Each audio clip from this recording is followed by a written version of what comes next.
This podcast is brought to you by Audible, the world's leading source of audiobooks. If you would like to support it, go to audibletrial.com/Sam Harris.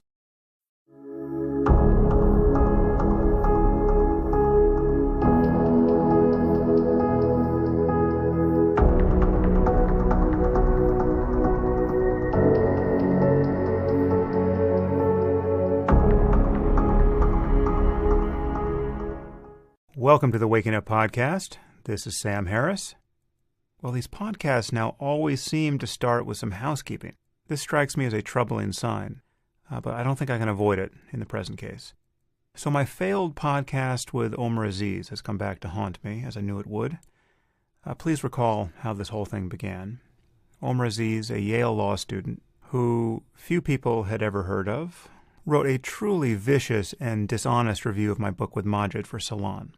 And then he sniped at me on Twitter, and I, in an expansive and quixotic mood, I think bordering on mania, invited him to discuss this review on my podcast.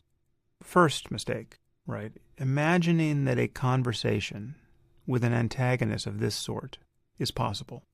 I then spent nearly 4 hours talking to him, and I found that I had invited an immature and smug and extraordinarily petty and fairly paranoid person into my living room to just trash the reputations of serious people like Ayaan Hirsi Ali and Majid Nawaz.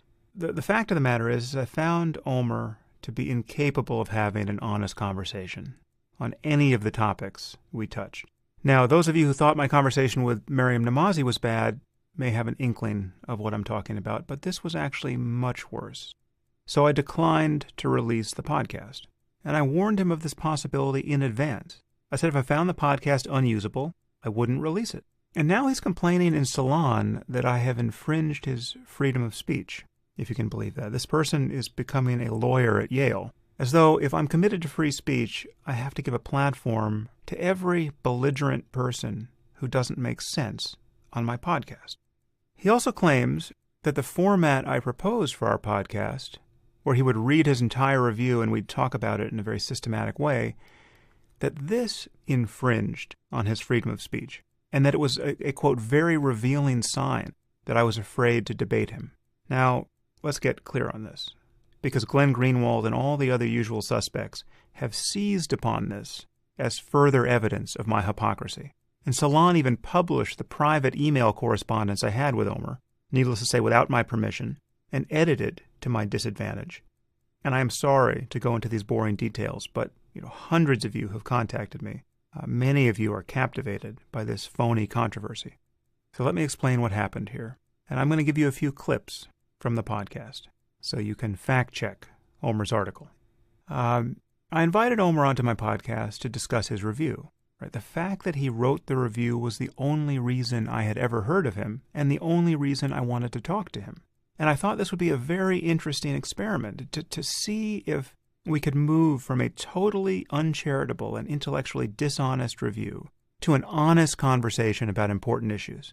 This was an experiment in the possibility of conversation from my point of view. Now, Omar seems to think, and Glenn Greenwald and all of these people seem to agree with him, that having him read his review on my podcast put him at some disadvantage. In fact, Omar compared this to a Stalinist show trial.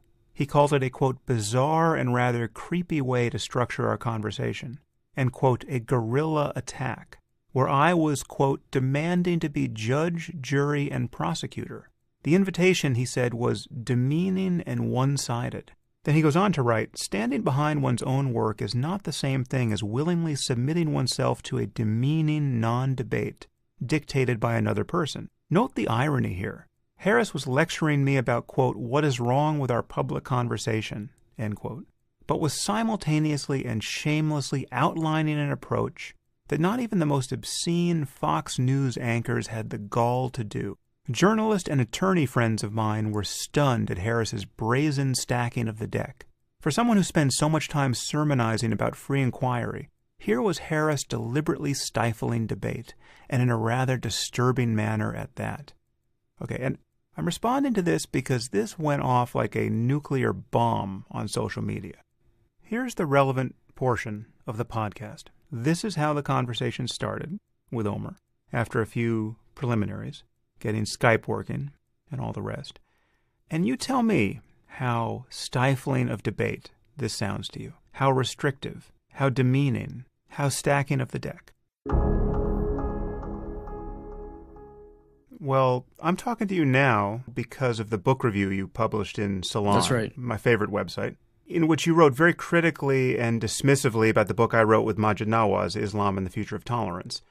And so rather than just talk to you about the review in general, I'm going to have you read it out loud on the podcast so that we can discuss it point for point. Now, you've agreed to do this, but under some duress. You told me by email you think this is a terrible idea. But I want our listeners to understand why I've structured the conversation this way. Now, first, you can say anything you want. I mean, I'm simply insisting that you also read every word of your review so that our listeners can hear it and I can respond to it. But you can make any caveats or supporting points you want, and we can talk about anything under the sun. I just want to deal with your review first and pretty systematically. So there's, just to be clear, there's absolutely nothing about this that is closing down debate or conversation. I'm not going to edit anything you say unless you ask me to. Sure. So here is why I want to focus on the review. First, it's a very common experience for a person to read a review like this, or even to write one, and to have no idea what the target of this kind of criticism could or would say in response. Because there's simply no good format in which to answer charges like this. And so as an experiment, I want to use my podcast for this, if only just this once. And in particular, I want our listeners to know what it's like, and I want you to know what it's like, for me to read a review like this, actually almost in real time, sentence by sentence. Because it seems to me you can't possibly know how fully this essay of yours misfires from my point of view. I mean, you took the time to write it. Mm-hmm. Presumably you think your statements are clear and accurate and that you've built a very damning case against me and Maajid, in particular me. But there's almost no single sentence here that survives scrutiny. And I want to demonstrate this for you. Yeah, and let me just make a quick point. My initial reservations to doing it in this format, and I highlighted this when you said it's never been done before, and my suggestion that it's never been done before is because this could descend into a kind of Talmudic parsing of, single sentences and words that won't be helpful at all. Now, I'm going to give you the benefit of the doubt and say that's not going to happen. On the second point, I think in an earlier podcast, you said that I really hate you or I hate Maajid and I hate you even more. And I want to correct that. I don't hate you and I don't hate Maajid. I find some of your ideas to be repugnant and I was responding to those. I didn't call you a racist. I didn't call you a bigot at all. I didn't call you any names. I'm merely contending and responding to the ideas that I read in your book. And so that was my intention, at least. Okay, well, that's fine. And we'll get into what you said specifically and its Sure. implications. And again, it's not going to be a rabbinical parsing of every word, but I do want to move through it systematically.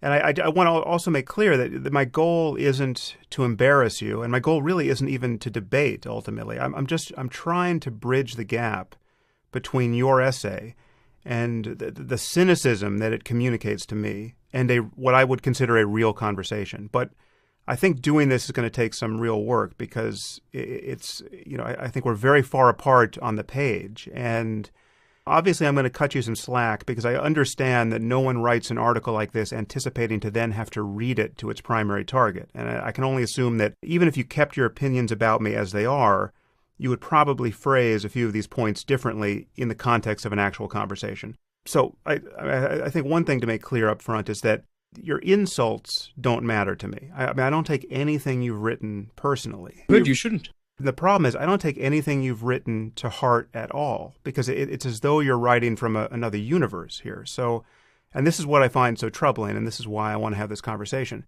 So the problem for me in general, just to step back before we get into the text here, is that I understand Abu Bakr al-Baghdadi better than you understand me and Maajid. And I can actually say this with certainty because you are absolutely wrong about me and Maajid. And I could ascribe beliefs to al-Baghdadi at random and do a better job than you've done here. I could throw the I Ching and come to a better understanding of his motives then you have come to an understanding of ours by reading and reviewing our book. The only thing I want to say to that is I think I understand Big Daddy better than you and Majid understand Big Daddy, because I actually factor in to account his political strategy, his geostrategic policy that he's had in Syria and in Iraq that's allowed Al-Qaeda in Iraq, the Islamic State in Iraq, to go from being a ragtag group of rebels that was decimated in 2011 to be this very powerful militia in 2016. And that, like, the political factors, and I hope we get to them, those are things that you and Majid don't discuss. I don't see you taking an interest in.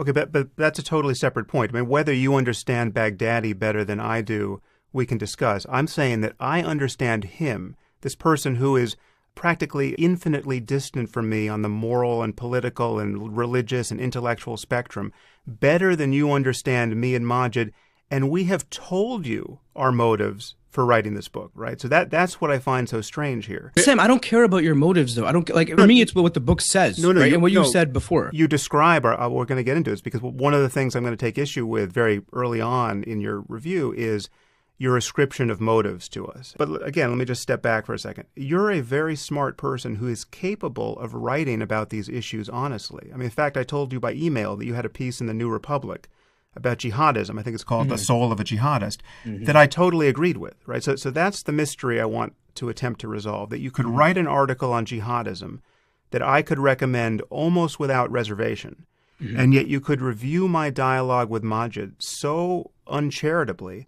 that I can honestly say, from my point of view, that you communicated nothing but your own confusion and prejudice. Okay, so my goal here, again, just to be clear, is I want to bridge that gap, essentially between your two articles.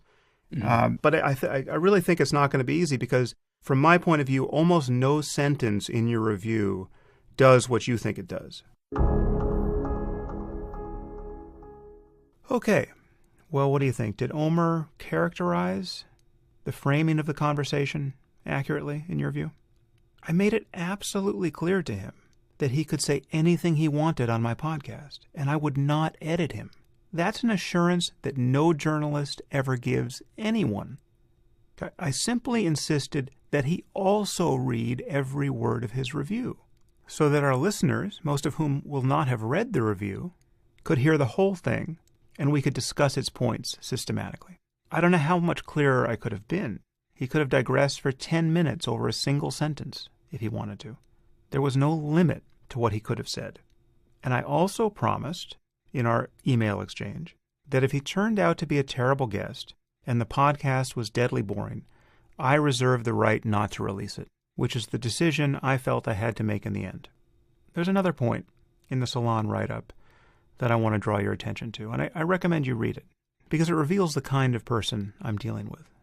Okay, so Omer writes, "What was fascinating about this experiment was how quickly we departed from the rules and had a free-flowing exchange. After a few personality clashes, Harris repeatedly began points with, quote, 'Let me educate you on this,' end quote, before I reproached him for his rudeness. I was his guest, after all.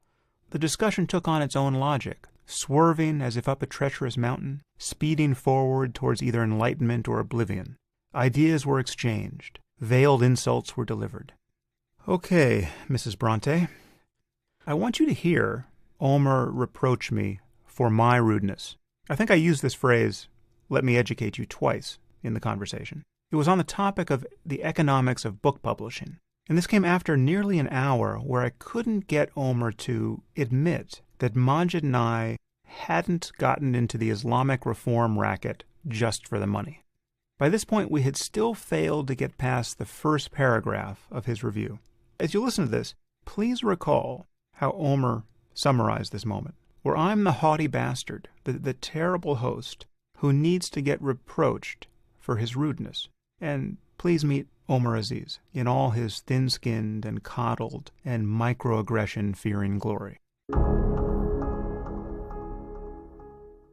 You know what you should have done then? If you don't want to create a perception of trying to make money, if you and Majid don't, go and do a scholarly, serious study of Islam and what needs to be done, rather than a 128-page pamphlet. And this creates the perception of a financial interest, which is just as bad as having a financial interest. I'll tell you about why the book is short. Why the book is short is because people love short books now. And The reason why there aren't more of them, and again, let me just educate you. Please do not speak to me in No, such domineering tones. no. Okay, I do not need to be educated. I'm an educated individual. This is something you can't possibly know because everything you say suggests you don't know it. So let me just tell you, how many books have you published? Well, soon to be my first. Okay, well, let me tell you a dirty little secret about why there aren't more short books in publishing. Okay, there are not more short books in publishing because publishers can't figure out how to make a lot of money publishing short books. They want to publish a 300 or 400 page book and charge you $30 for it. This is the way the costs scale in publishing. And if you publish the 100-page version of a book that really doesn't have to be any longer because it's a very short argument and you would just be padding it to make it longer. And it's actually what people want to read because they can read it in a single sitting and they don't have to decide whether or not they can sacrifice that much time to the book. They can just sit down and read it. Publishing has not solved the problem of how to publish those books. And contrary to what you assume, this is a money-losing move from a publishing point of view. To publish a short book and sell it for $17 or $18 is much worse from a publishing point of view than selling a big $30 book. And that's why more people don't do it. And when Majid and I write a short book because we think it should be a short book that we want people to absorb in a single sitting, we are pushing against the merely mercenary, merely cynical, merely profit-seeking attitudes in publishing, contrary to what you assume. Okay, well, that was delightful. Do you see why I might not want to give Omer more of a platform or bore you with 4 hours of this? But I will give you one more clip. Okay, Omer writes in Salon the following. Where was Sam Harris's defense of thousands of Muslims and non-Muslims killed by Western bombs? He had never bothered to defend their right to life. Those who had suffered hurricanes of shrapnel for years. Did he not lament those deaths too? In his reply, Harris reduced these people to, quote, collateral damage. And he went off on a tangent about the utility of this term and the Puritan motives of Western policymakers. This is the euphemism Harris repeats quicker than even the most hawkish conservatives do. He does so, I believe, because the Muslim-looking or brown-skinned body is of no human value to him.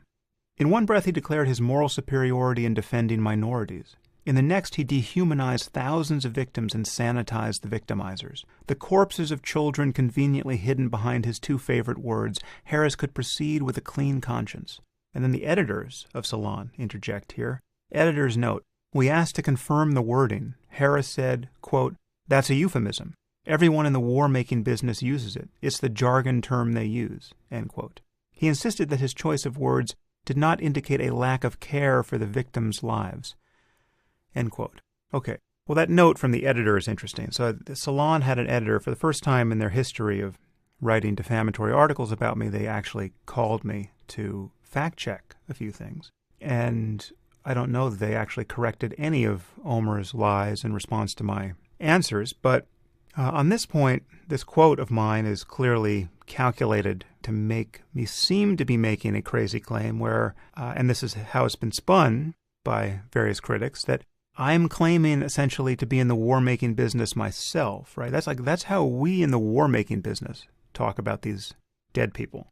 Okay, I'm going to let you hear the part of the podcast where this comes up and see if Omer has characterized my attitude toward collateral damage accurately, and see if you believe I use this phrase because the Muslim-looking or brown-skinned body is of no human value to me.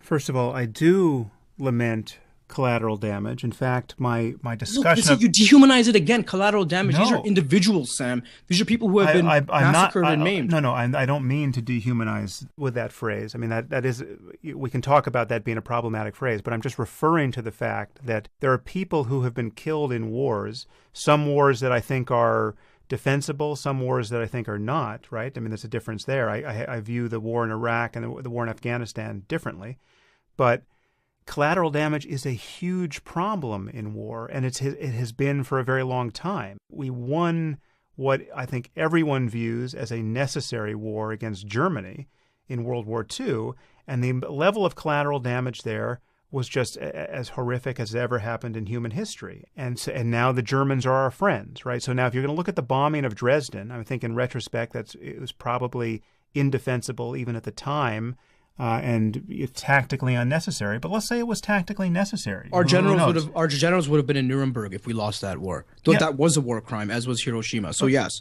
well, I agree with you. Okay, so no, I think there are reasonable debates on all of these points in terms of, and I think Hiroshima is certainly more debatable than Dresden. But in any case, we waged war against Germany and Japan at a scale that no one could contemplate now, and certainly no one could be sanguine about defending ethically. And now the Germans and the Japanese are our friends, right? I mean, and we went into those societies. We didn't rape and kill everyone and steal all their material wealth and enslave them.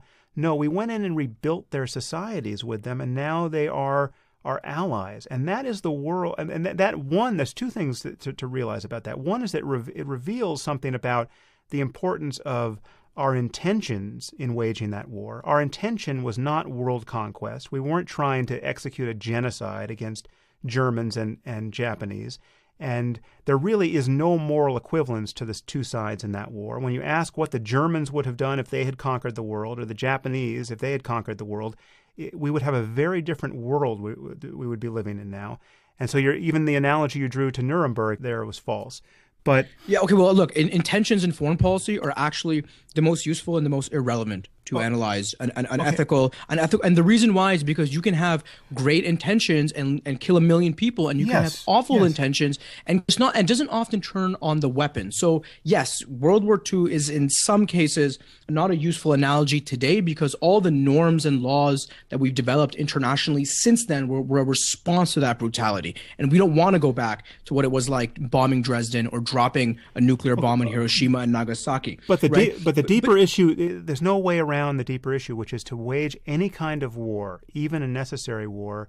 It runs the risk of collateral damage, which these numbers are huge, Sam. Yes, for the most sophisticated militaries. No, but okay, fact, some of these numbers are some of that data is highly politicized, and I don't know what the numbers are in certain cases because, for instance, the U.S.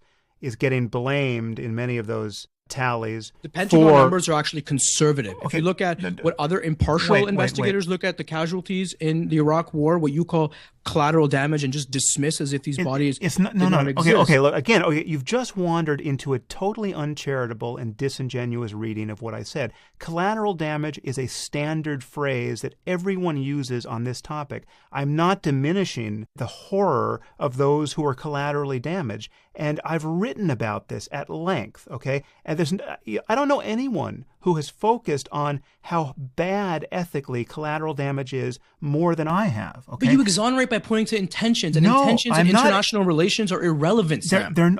Okay, is the difference between performing our own rape of non-king on Japan after we've militarily subjugated them and doing what in fact we did, which is helping them rebuild their society, is that difference irrelevant? All right, well, that was fun, wasn't it? Now, many of you might think that if Omer was that bad consistently, surely I was able to expose his irrationality and dishonesty in our conversation. And if so, what's the harm in releasing the whole podcast? And if not, the failure is clearly mine. I mean, then I'm simply covering up my failure to make sense on my own podcast.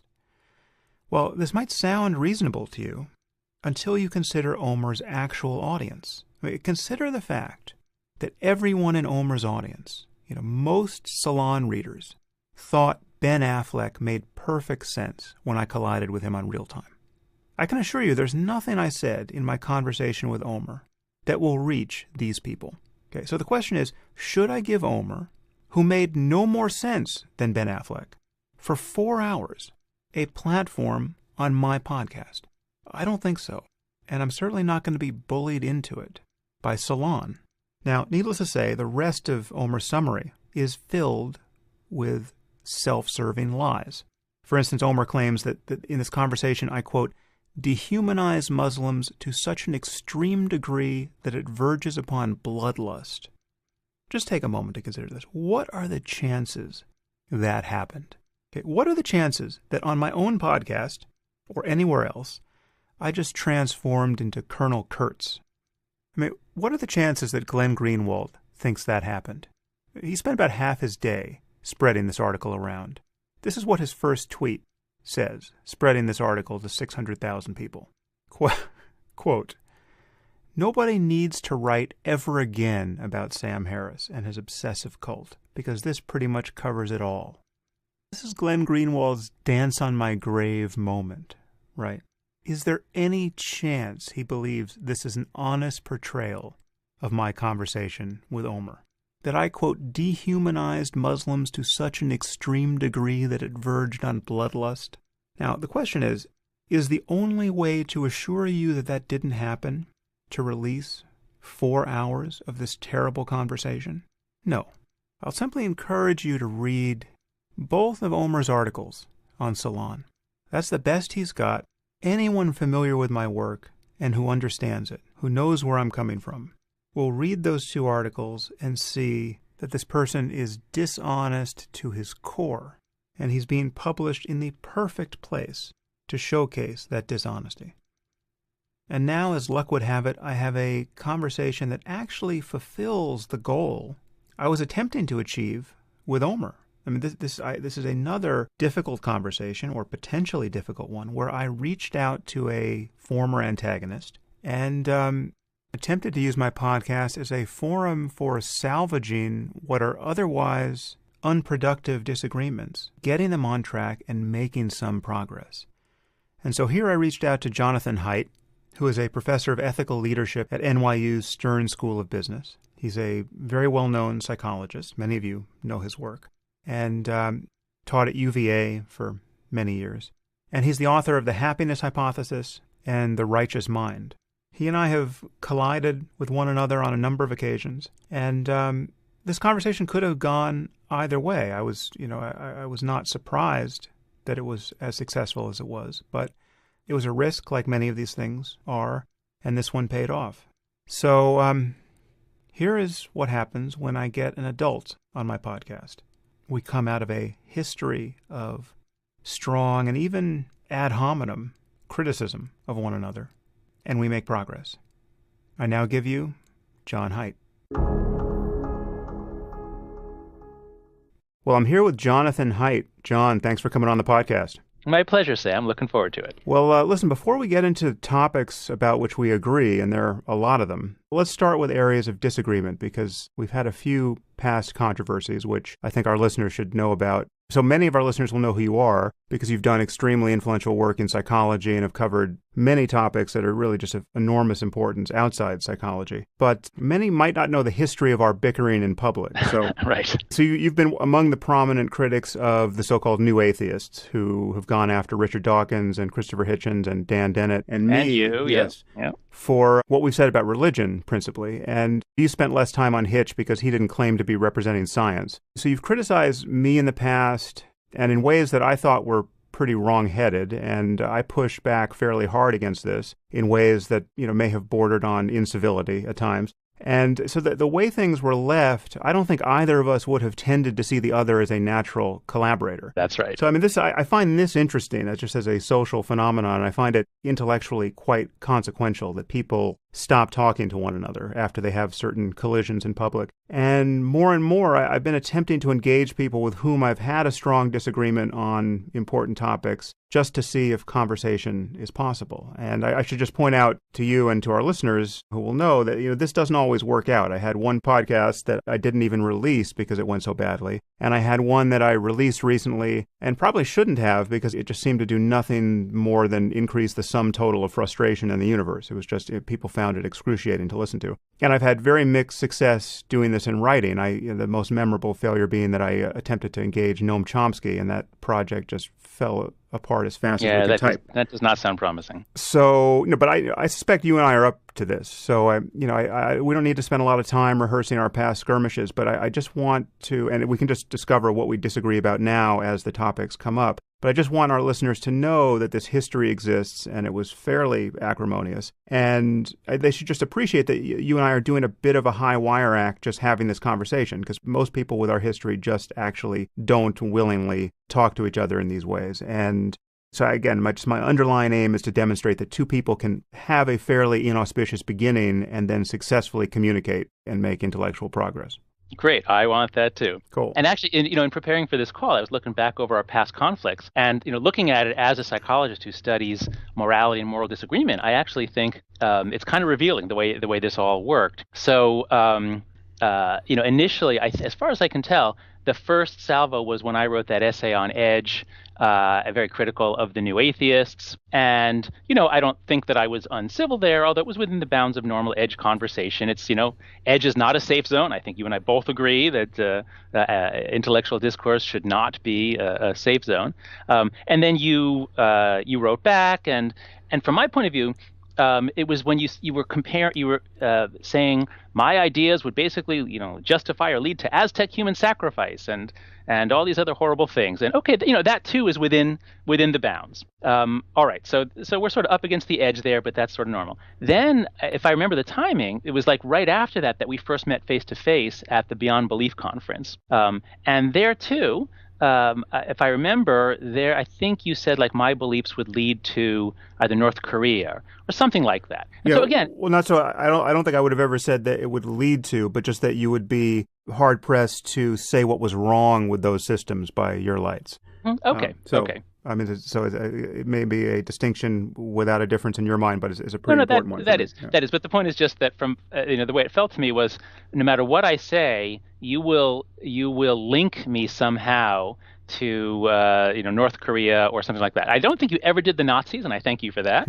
But the point is that I felt that you had a particular rhetorical style, which was well suited for what you were doing. You were writing for a popular audience about a very hot topic, but I felt like, hey, Sam's rhetoric, this is like not academic rhetoric. This is very different, and I don't like it. All right, so that's the backstory. So, but I never really responded. I didn't do anything in writing after that. And then when you wrote a book on morality, in which again you were critical of me in the same way, and again that's fine. But it was like, okay, yet another provocation. I didn't do anything. And then when you came out with the Moral Landscape Challenge, and you were saying, if anyone can convince me to change my mind, I'll pay him $10,000. And that was like too much. It was like, oh my God, this is too much. I've got to respond to this.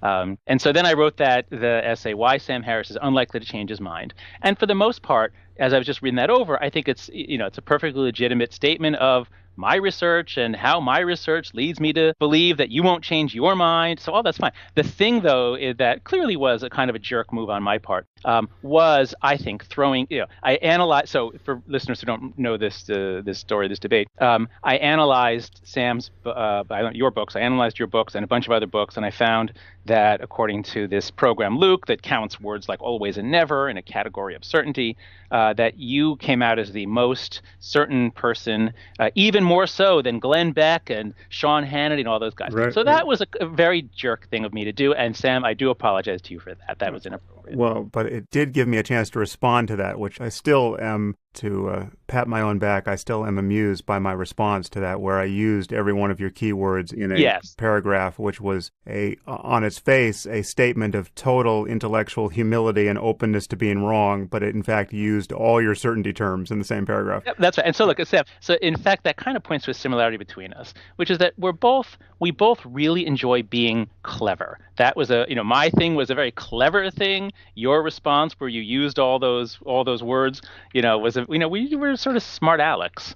And when smart Alex come up against each other, the audience is in for a treat, I suppose. Yeah, well, but not to trivialize what we're doing here, because I think these issues are hugely important, and I think our disagreements are important, and I think our misunderstanding one another is important. And just to talk a little bit more about the genesis of this thing, which it occurs to me now, I never really thought about this as we were sparring about these issues, but I think this may be part of the problem, and correct me if this seems crazy, but so your field is social psychology, where you've said that upwards of 95% of people are liberal and usually strongly liberal. So you've been surrounded by people who consider political conservatism to be a form of mental illness, essentially. And you've pushed back against this in ways that have been extremely important and really ingenious. And you and I are going to agree about many of the points you've raised the against political liberals. correctness part. We both have really come up against political correctness. Yes. Yeah. So you've been fighting from that trench for a while, and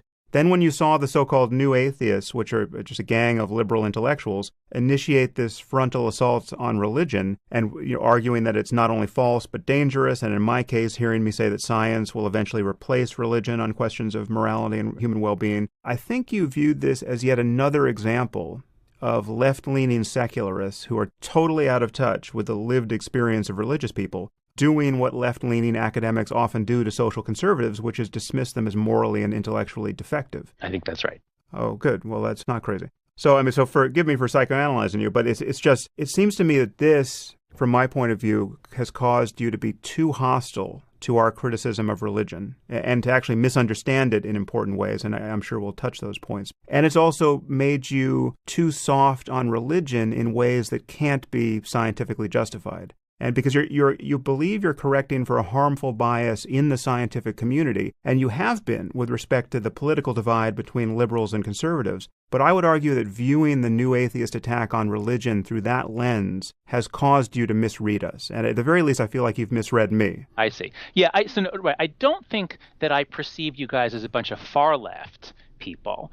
So while there is some truth to what you say, I think it's not so much left-right as sort of rationalist intuitionist. That really, I think, is the heart, the sort of the scientific nub of the difference between us is what do we each believe is the nature of human rationality and the reliability of human reason. And you have a much stronger belief that individual reason can lead to reliable conclusions than I do. So would you agree with me that that is a fundamental factual difference between us? Yeah, and I want to get into morality second. I think we should deal with religion first. But yes, I think that is a difference between us to some degree, although you'll find me taking most of your points about what people descriptively do under the aegis of reasoning morally or attempting to justify or argue for their moral positions. But let's just focus on religion for a second, and we'll get to the foundations of morality after that. So religion, as you've pointed out, is more than just a set of beliefs. And and you've argued against me as though I have disputed that, which I actually haven't. But you're not alone in this. Many people do that. So I just wanted to track through a few of the things you say in your book and then talk about them. So, you say in your book, The Righteous Mind, that it's a quote, trying to understand the persistence and passion of religion by studying beliefs about God is like trying to understand the persistence and passion of college football by studying the movements of the ball. You've got to broaden the inquiry, end quote. So now I think that analogy isn't quite right, but I actually agree with your general point. Religion is obviously more than what people believe, and yet I think it's totally coherent and in fact necessary to worry about the specific consequences of specific beliefs. Yes. And so let me just reform your analogy a little bit and get you to react to it. So, because I think it's somewhat, to stick with your analogy, it's a little bit more like asking the question, why are people on each team always tending to run in one direction? So if you see them running sideways or even backwards for a few moments, it's always with the purpose to get the ball to the other end of the field. So what is so special about the ends of the field that everyone wants to get there? And to explain that, you have to understand the rules of the game. In particular, you have to understand what a touchdown is. But once you know that, more or less everything these people are doing is easy to understand. And again, there's more to. There's all the people out, having tailgate parties outside the stadium, right? So that's part of the spectacle. But to understand what the most energized participants are doing in this situation, all you really need to know is what they want and what they believe will get them what they want. And so I would argue that this is true for the most destructive behavior and moral attitudes we see inspired by religion. So when you ask yourself, why is ISIS throwing gay people off of rooftops? is because their scripture tells them to. It's actually written in the rule book. Now, in this case, it's the specific injunctions in the Hadith. It's not in the Quran, but it's part of the larger rule book of Salafi Islam. And I mean, you can say anything you want about religion being more than just beliefs and doctrines, and you can talk about doing and belonging, which you do in addition to belief as being central to religion. And you can talk about the power of ritual and strong communities and the importance of transcendence, which is something that interests me. And I agree about all these things being interesting. But if you want to explain the behavior of ISIS, all you really have to know are the rules of the game as they understand them. And if their rule book changed slightly, if let's say their rule book on this point said, don't harm homosexuals under any circumstances, simply force them to recite the Quran for 12 hours a day and actually create a special caste of priests that there's homosexuals who just chant from the Quran and who are otherwise venerated, right? I think we can be absolutely sure that this is what they would be doing. In fact, there are analogous behaviors in other religions in human history. So this is why I think specific doctrines matter. And that no one, I mean, so you're going to talk about the intuitive roots of many of these things, but no one has an intuition that they should throw gays off of rooftops specifically, or eat a cracker every Sunday and call it the body of Jesus, or oppose embryonic stem cell research. And in fact, ISIS wouldn't even oppose embryonic stem cell research, and the Catholic Church would. And this is why the specific doctrines matter so much. Okay, so I will certainly grant that specific doctrines matter, and that I think your thought experiment is correct. If there was a specific verse, and especially if it appeared in multiple places, that said, here's how you treat homosexuals, then they would treat them differently. So I don't deny that the scripture matters. But first, to understand your analogy, you tell me, what is the end zone? What do you think they're all up to? What is the thing they're all striving for to get when you use this end zone analogy? Well, if you're talking about the real players, the real believers who are devoting their lives fully to this, the end zone is paradise and avoiding hell. So it's what happens after death. It's playing by this rule book, playing this game, advancing the ball down the field, is ensuring that after death you will spend eternity in paradise and escape hell. Okay, so I think this is one of the differences between us, is that I am opposed to the pursuit of parsimony. I think that the social science, human nature and the social science are so complex, and especially if you look at morality or religion.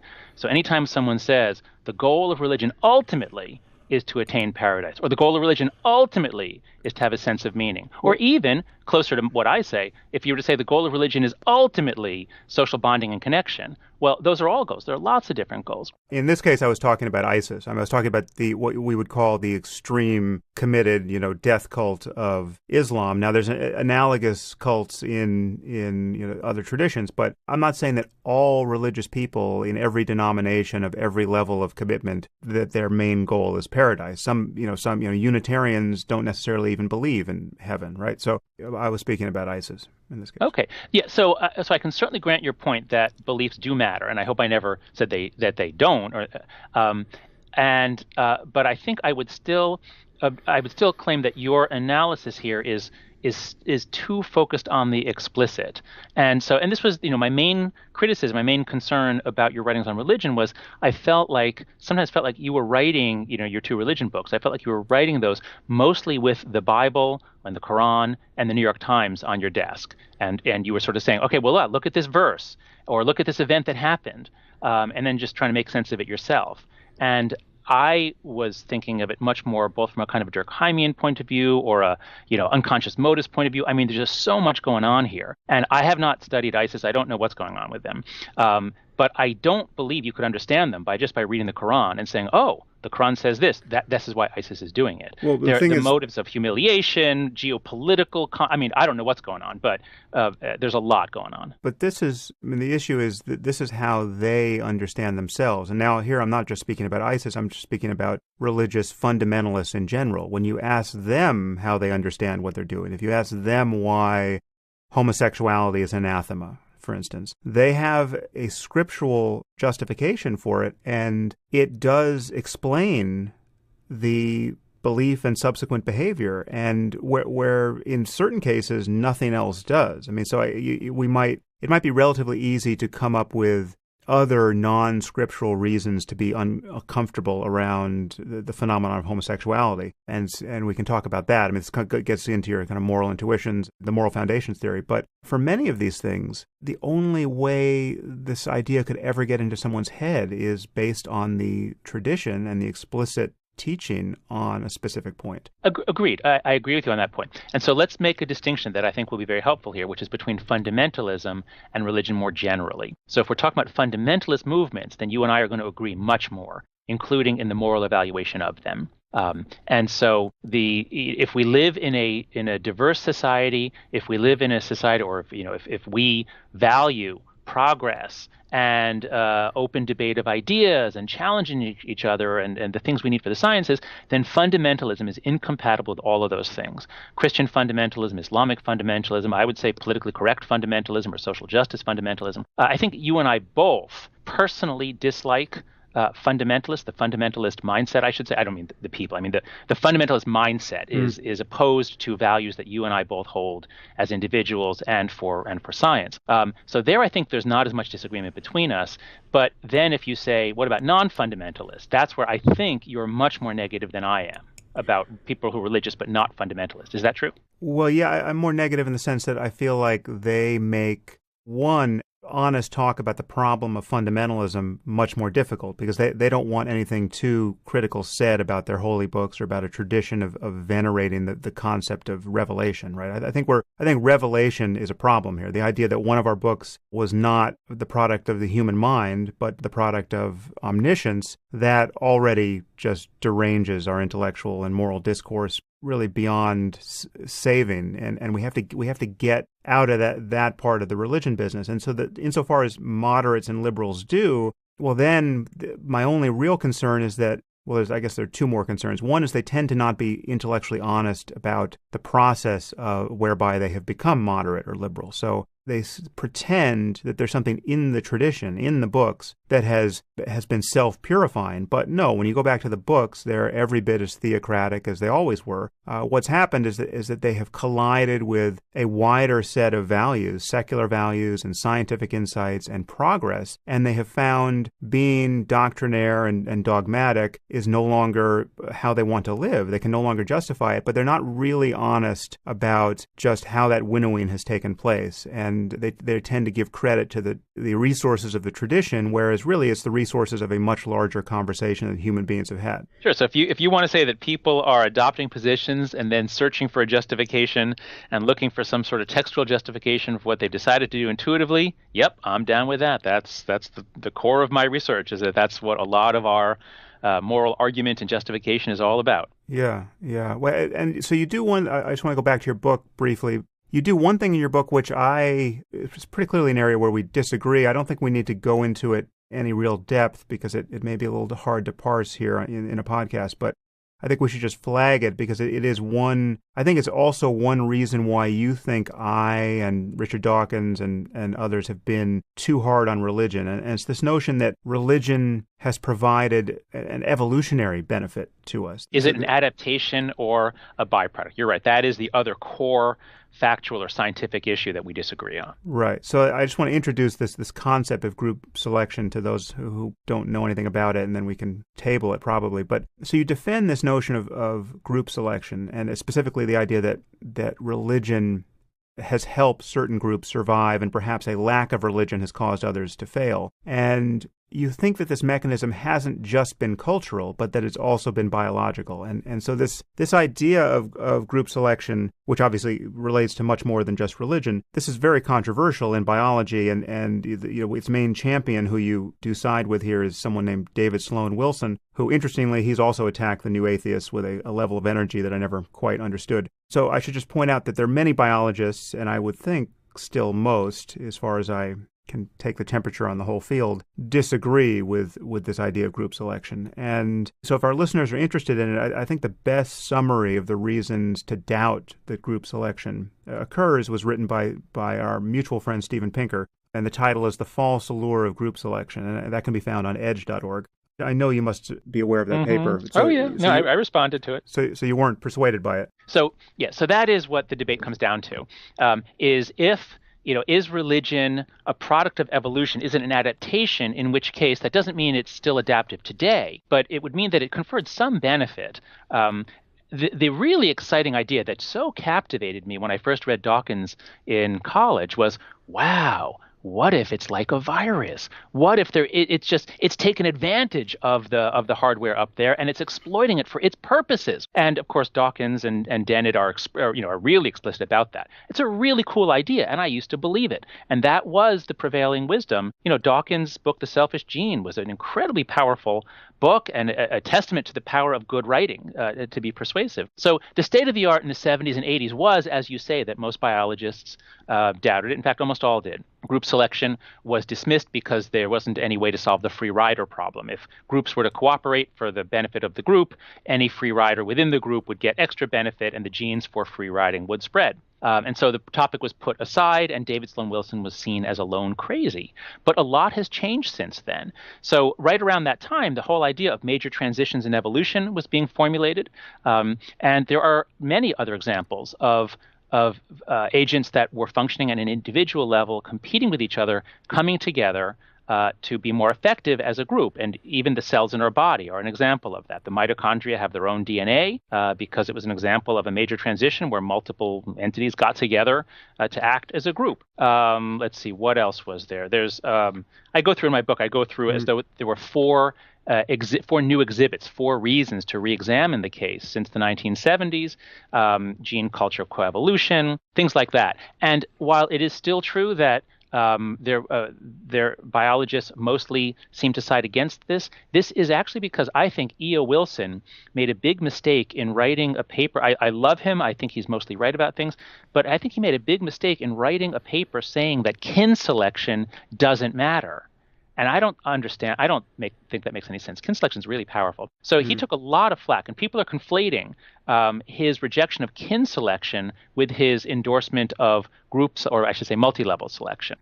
So just the final point on this is the whole debate since the 60s with Williams and then Dawkins was always looking at altruism. Can we explain altruism as a product of group selection? We are nice to each other because the benefits then to the group outweigh the cost to me as an individual. And my response to Steve Pinker was, well, if you just focus on being nice or altruistic, well, then, yeah, it's kind of hard to argue that this is from group selection.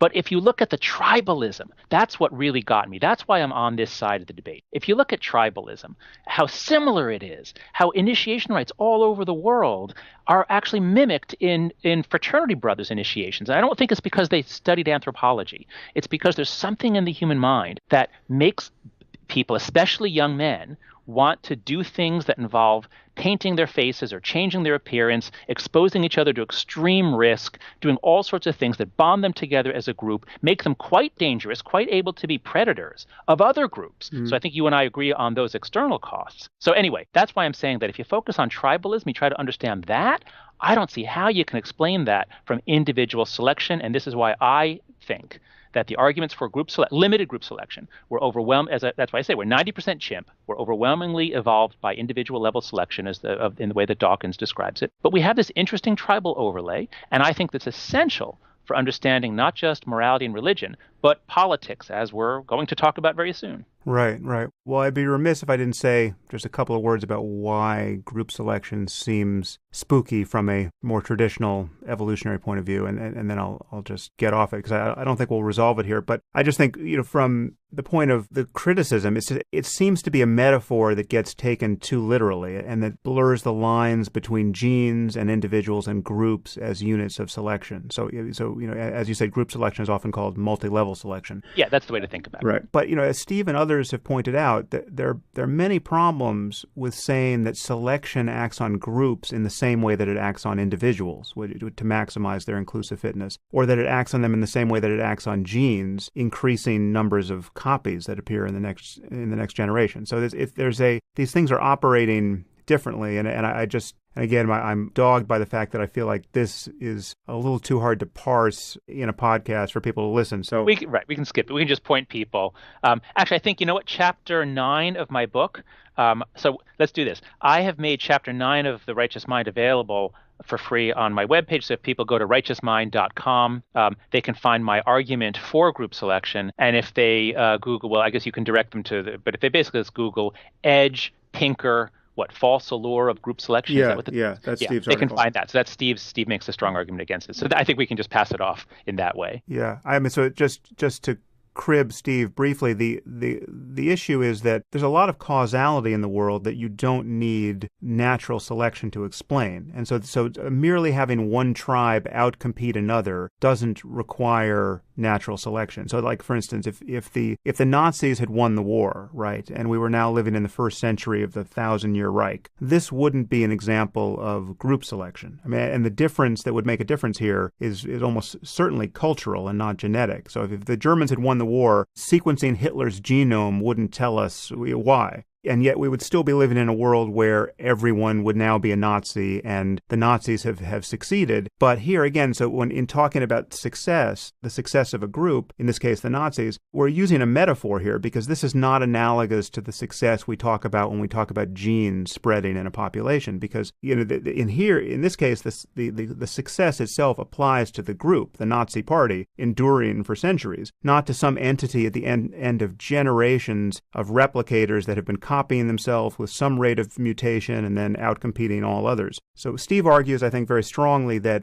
it's a confusion over a metaphor. The interesting thing for me, though, is with group selection, I think it's actually... I thought we were leaving it. No, we are. But it's actually a red herring for me because, I'm happy to assume it's true for the sake of argument, right? And it won't actually change any of the things you and I disagree about in this space. Because it seems to me that you draw normative claims from the fact that group selection is a fact. And very indirectly, yes. You seem to be saying that even if the tenets of religion are false, right, group selection proves that religion has still been a kind of necessary social glue. And well, hold on. Wait, let me reword that. So I think, look, you and I are both atheists. We're both naturalists. We both believe that religion is out there in the world. It's part of human nature in some way, shape, or form, and that evolution has to do with the explanation for why it's out there. So we're both naturalists. The question at hand is whether it does something or confers some benefit such that if we could rip it out, we would lose nothing or something.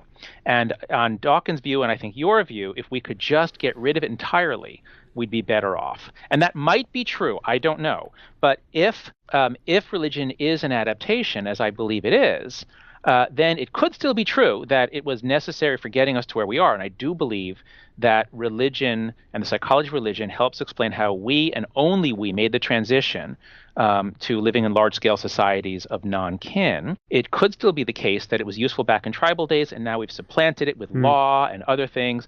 So I would never say that religion being an adaptation or the truth of multi-level selection would prove anything about how we ought to live today.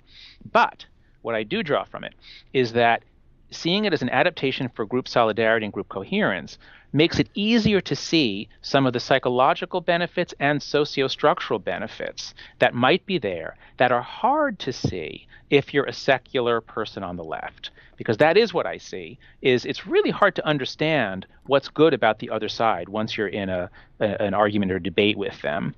And from reading scholarship on religion, from reading books, especially the book, James Alt has this wonderful book, Spirit and Flesh, that really helps you see the sociology of a small evangelical community.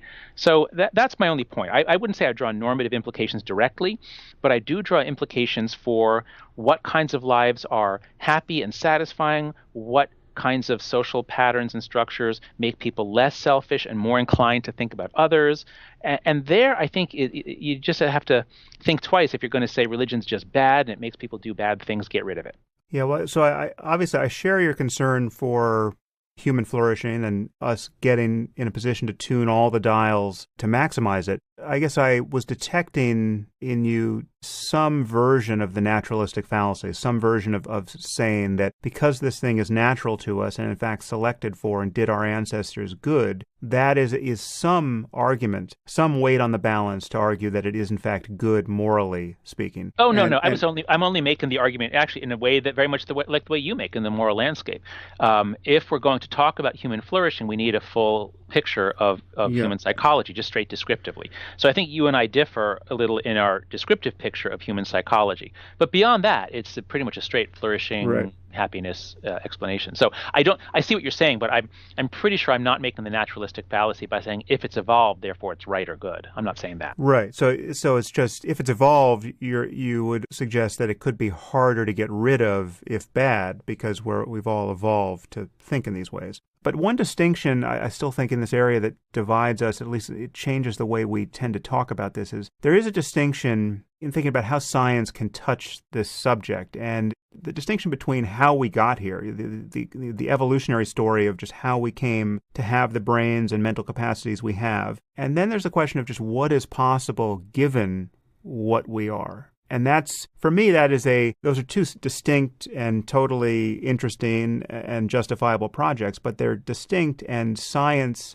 has a very different role to play in each. And if you're just going to do descriptive science and talk about how we got here, yes, that has no necessary normative implications. And many people stop there and say, well, so science can't tell you how to live. Science can just tell you why it is you find certain things disgusting, why we've, evolved to have very strong in-group, out-group thinking. But, we did not evolve to successfully build a global civil society that's committed to human rights and the free exchange of ideas and racial and gender equality, right? So the question is, can we accomplish this? And, I think we can. But the further question is, would it be moral to accomplish it? And would it be a bad thing if we failed? And I think, yes, we can answer yes on both of those questions. And the crucial point, though, is that success on this front will entail overcoming a fair amount of what we've evolved to care about. So you cite a bunch of work, I remember Putnam and Campbell being some of it, that seems to show that religion is good for people. So in this case, it makes them more generous. Yes, in the United States, that's right.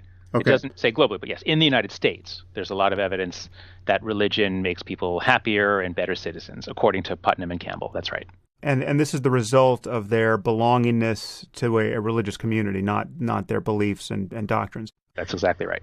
And this increased generosity isn't just lavished on their in-group, it actually extends to the rest of society, which would surprise many atheists. Now, I don't actually know whether or not this is true. Let's just assume it is all true.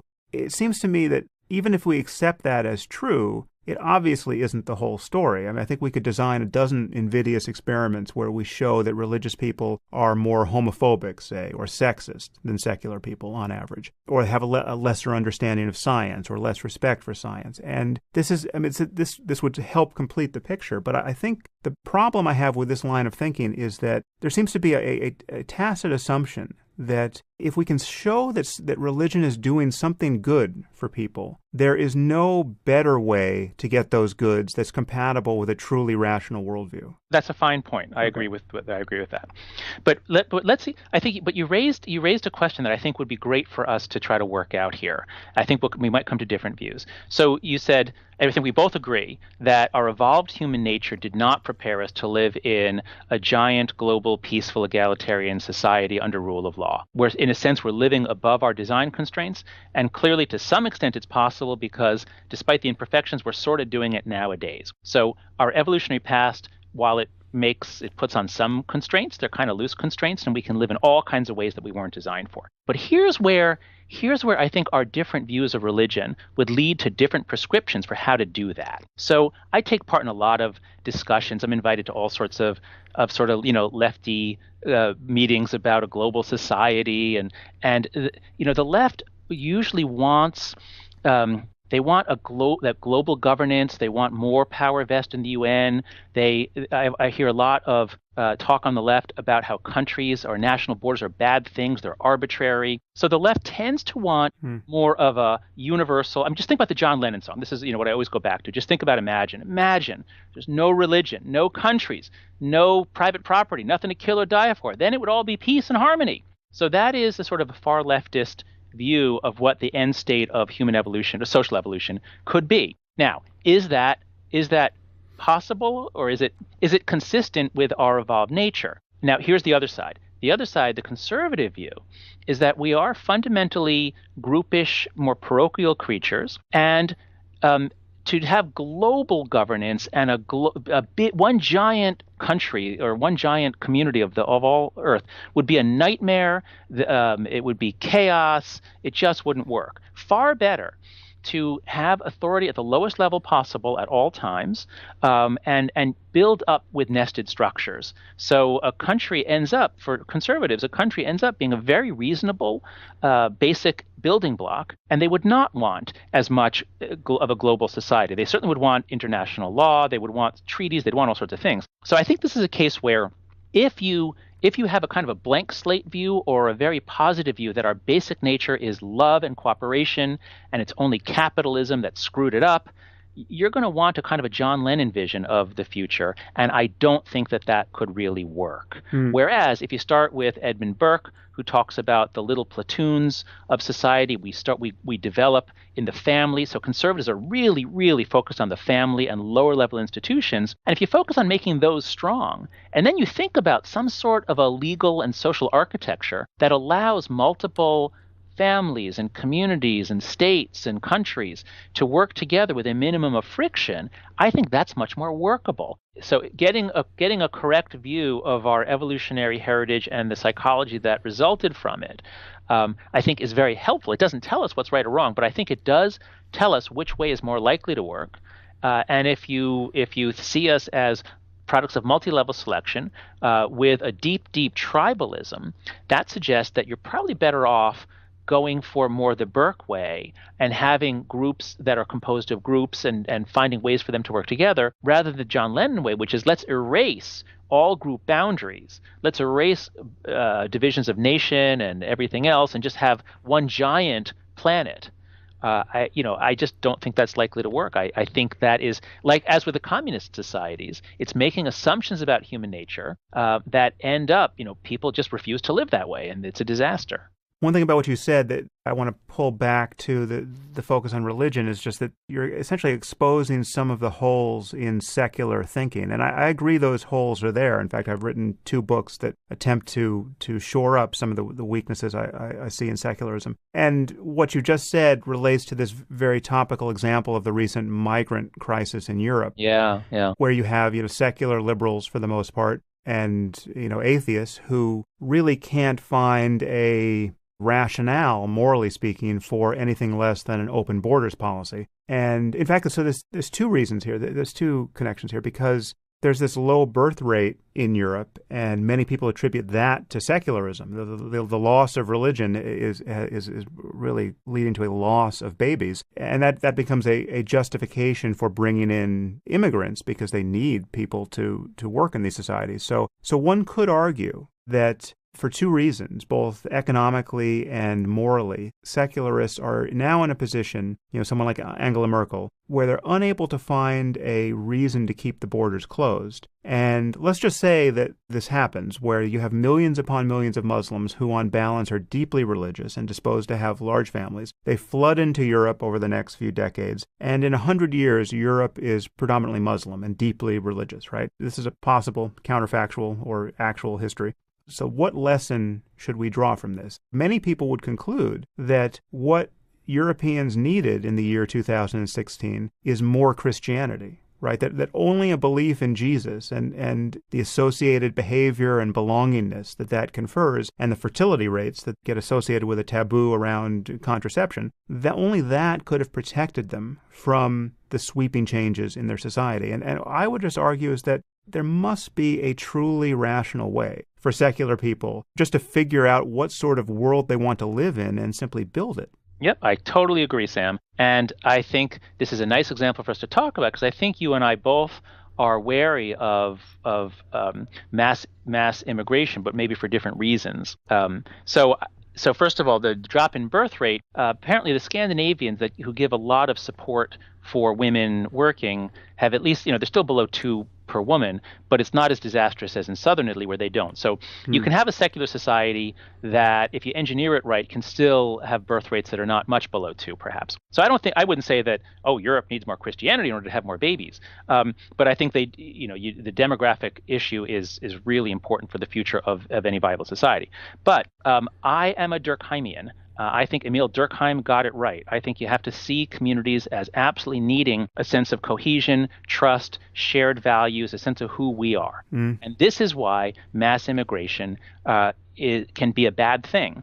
Now, I'm Jewish. My grandparents came to America in around 1905, 1907, fleeing pogroms. So I look at the videos, I see the kids coming out of Syria, and boy, it's the same thing. So I'm very sympathetic to the moral case. But as a Durkheimian, I think that you can have immigration if you have massive assimilation, which is what my grandparents, or more correctly, my parents then went through. So if you have a society that has the moral resources to say, this is America, welcome, adapt, learn English, you get free education, but you're going to be an American, then you can have mass immigration. And it clearly boosted our creativity, our economy. So, there are many good things about immigration. Don't get me wrong. I'm not saying, immigration is bad. I'm saying there are many good things about it. But from a Durkheimian perspective, especially Muslim immigration, which is, I think, different from, say, the Mexican immigration that we have. There's no reason to think that Mexicans won't adapt, Mexican immigrants, that their kids won't adapt. But Islam is different. It's more of a binding belief. So to have massive Muslim immigration into secular European societies, where not only do you not have assimilation, you have the left arguing, I don't know if they say the same thing there as they say here, that assimilation is genocide, which is ridiculous. But if you have an anti-assimilationist ethos, then I think Europe is setting itself up for massive failure. Their generous redistributionist welfare states can only work if people have a strong sense of social solidarity. And if you have diversity, diversity is divisive. Again, this is Robert Putnam. He has a wonderful paper called E Pluribus Unum on how diversity is divisive. So I think Europe is in huge, huge trouble because it's very hard to make, given the moral case for mass immigration, they're going to have it. But the sociology is kind of worrisome for what Europe's going to be like, for what these European countries that have high immigration is going to be like in 1 or 2 generations. Yeah. Well, we fully agree on that topic. And I've actually talked the immigration topic to death on my podcast of late. So let's move to morality proper, because this is really where you've made your biggest mark. And it's an area where you and I both agree and disagree. So, as you've already said, you're very skeptical about the power of moral reasoning. And you don't say that we never change our attitude or the attitudes of others through reason, but you insist that we do this far less often than we think or than anyone hopes. You also claim that most of our seemingly rational talk about morality isn't what it appears to be, because we reason like lawyers and not really like moral philosophers. So most of our reasoning, and by lawyers you mean that most of our reasoning is really in the service of justifying moral attitudes that we arrived at intuitively. And so we're simply in the business of defending and marketing these intuitions, and not fundamentally getting down to some kind of ethical bedrock. And you move from these observations about the intuitive roots of our moral attitudes and the resulting diversity of opinion morally among people to conclude that science really can't hope to talk in terms of moral truth. Firstly, have I summarized that basic skepticism accurately? Yes, I would only add that my skepticism is not about reason in general. It's about individual reason, the power of an individual to reason. If you set systems up correctly, and this is what's so brilliant about science, if you set systems up correctly so that you have institutionalized disconfirmation, so that each scientist who's totally motivated to prove himself right goes out there and proves himself right, but then you have others to push back. And this is a reasoned process. We really do make our points not by threat, not by force, not by money. We make them by making arguments. And over time, the system sorts out the better from the worse. So if you think about reason as an emergent property of a system that's set up well, then I'm a big fan of reason. And this is why I'm so upset about the loss of political diversity in the academy. And I guess we'll get to that next. Yeah. But this is one of the reasons why the academy has just exploded in craziness, is that it used to simply lean left, and now it's almost 100% left. Right. But anyway, we'll get to that in a moment. But yeah, as for morality, yes, I think that the basic psychology that what we're finding in social and cognitive psychology is motivated reasoning, and we're just not that good at weighing the evidence on both sides. Rather, what we're really good at is we start with a proposition and we ask, must I believe it? Am I forced to believe it? If you don't want to believe it, and then we look for evidence that it's wrong. Or more typically, you start with a proposition, you want to believe it, you search for evidence that it's right, you almost always can find it, and then you stop thinking. So that's why I'm not a big fan of individual reasoning. I think we're kind of like neurons. We're not that smart as individuals, but you put us together in the right way, you get a brain. Right, but you seem to hold the things we can be right or wrong about in the moral sphere as different from the facts that science treats. Correct. Right. That's right. That's another fundamental distinction between us. Yes. Yeah. So just introduce this concept of moral dumbfounding for a second. So when I started my research in graduate school at Penn and then as an assistant professor at the University of Virginia, originally I thought that reasoning and emotion were both inputs into moral judgment, and either one could dominate. That's kind of a dual process model. And Josh Green is the main proponent of such a model. But I kept failing to find that reasoning would work as I expected it to. And I kept finding that sort of the people's gut feelings tended to drive the reasoning. And so I would make up these stories that would pit reasoning about harm versus gut feelings. And so one of the stories was about a brother and sister who are on vacation, from summer vacation from college. They're traveling alone together in France. They staying in a cabin by the beach. They decide one night it would be interesting and fun if they tried making love. They use 2 forms of birth control just to be sure. They enjoy it, but they decide not to do it again. They keep that night as a special secret between them, which makes them feel even closer. What do you think about this? Is that okay for them to do it? And almost everybody says no. And then the experimenter would say, okay, well, why? Tell me why. And at that point, everybody comes up with a reason. Nobody says, well, gosh, I don't know. I can't explain it. Everyone comes up with a reason.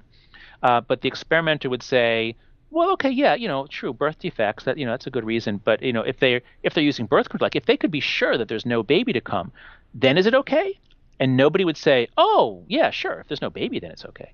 Rather, if you knock down the reason, they say, oh, okay, yeah, well, let me see. Okay, oh, how about this? Yeah. And they come up with a second reason. You knock that down. And after you do this a few times, then eventually people say, gosh, I don't know. I can't explain it. I just feel it's wrong, and I don't know. I can't explain it. So that's moral dumbfounding. And that I took as evidence that gut feelings can support a moral judgment, even in the absence of any articulable reason. Right.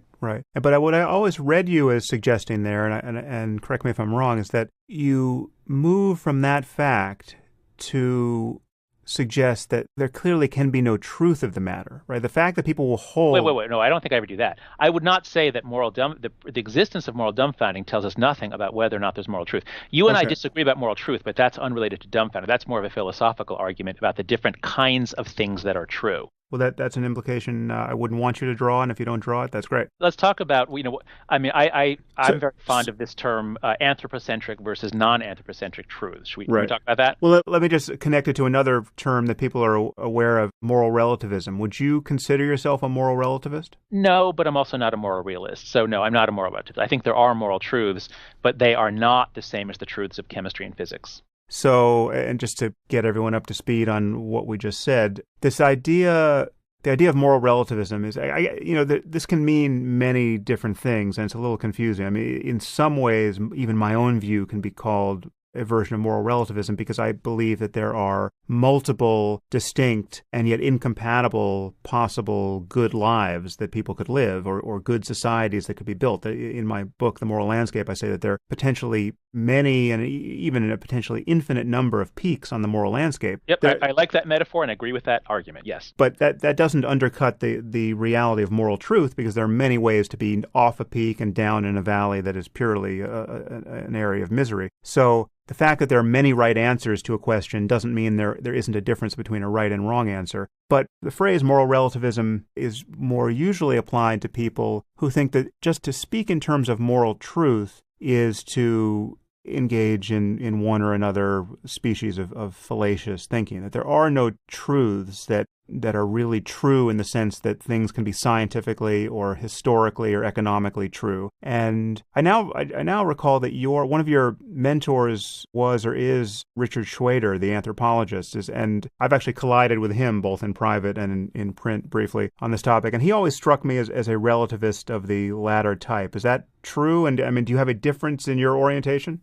Rick is so smart and subtle that almost any category you want to put him in, if you ask him if he fits in it, you won't get a yes or no answer, or the answer will be no. So I can see why you would call him a relativist. He's some sort. He considers himself a pluralist, and I do too. I consider myself and him a pluralist, and I was very influenced by him on that. So actually, can can I please introduce Yes, this please. concept, because I think this really clarifies everything for me. Because so philosophers have gone round and round about relativism and realism for a long time. And while I was working with Rick Schwader, when I was a postdoc at the University of Chicago, the first thing he had me read just about was an essay by the philosopher David Wiggins, which completely changed my thinking about this, and I've never had a reason to change it since then. Wiggins simply introduces this distinction between different kinds of facts. There are anthropocentric facts, which are true only because of the kinds of creatures we are, and there are non-anthropocentric facts, which are true regardless of the kinds of creatures we are, regardless of whether we ever evolved or existed. So the Earth is the third planet from the sun. If aliens come here, they'll find that. Copper is a better conductor of electricity than aluminum. It doesn't matter if we never invented electricity. That is still true. So the kind of truths that you talk about in the moral landscape, you're mostly focused on the truths of the natural sciences. We all agree those are true. Those are true facts. They're true regardless of human participation in them. And the question is, are moral facts the same kinds of facts as those? You say yes, I say no. But that doesn't make me a relativist, because there are many other kinds of facts. So the clearest case for me is facts that emerge because of our interactions with each other. So if I say to you that silver is more valuable than gold, now I'm perfectly free to say I like silver more than gold, but that's not a claim about a fact. But I'm going to tell you right now, Sam, gold is more valuable than silver. That's not my opinion. That's a fact. Now, that's not a fact of the natural sciences. It's not true on other planets. It's an emergent fact because we interact with each other in certain ways. Well, it's socially constructed. Yes. No. Social construction means that we attach certain meanings to it, like, cancer is a mark of moral depravity or something. People have thought that was a social construction. This is an emergent truth, and emergent truths can be true even if people don't even know that they're true. So markets can yield prices, and prices can move even if people aren't really aware of the movements of the prices. Well, yeah, but that's true. But markets are still social construction. I mean, so like money is a social construct. That's right. So true. Markets are human creations, but as markets interact, they generate economic facts. Let's take a more challenging one. Should women have equal political rights?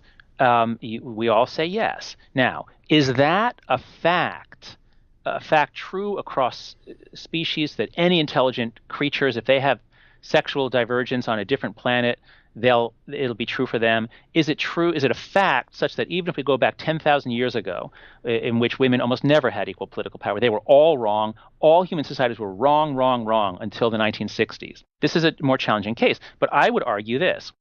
Given the way we live now, where the basic unit of politics is the individual, there is no good reason, and it would be unethical, to deny women equal political access and political participation. But for thousands of years, people didn't live that way. People lived in which, let's just say in many societies, the family was the basic unit, and there was a division of labor. The man was the political actor. The woman handled more the domestic sphere and gathering, while the man did hunting. So if you just accept that that's the way hunter-gatherers lived, now, can you say that it is a fact that women should have had equal political power? They should have been present at all the political. They were just wrong that they denied that. So I don't think that makes any sense. I think that women's equality is an emergent fact about the way we live now. It is not a fact like chemistry, like copper being a good conductor. What do you think? Do you think women's equality is a fact like the superior conductivity of copper? Well, not quite. It's certainly a more complicated fact. But here's why I think this bright line between anthropocentric and other truths doesn't get you very far. Because one,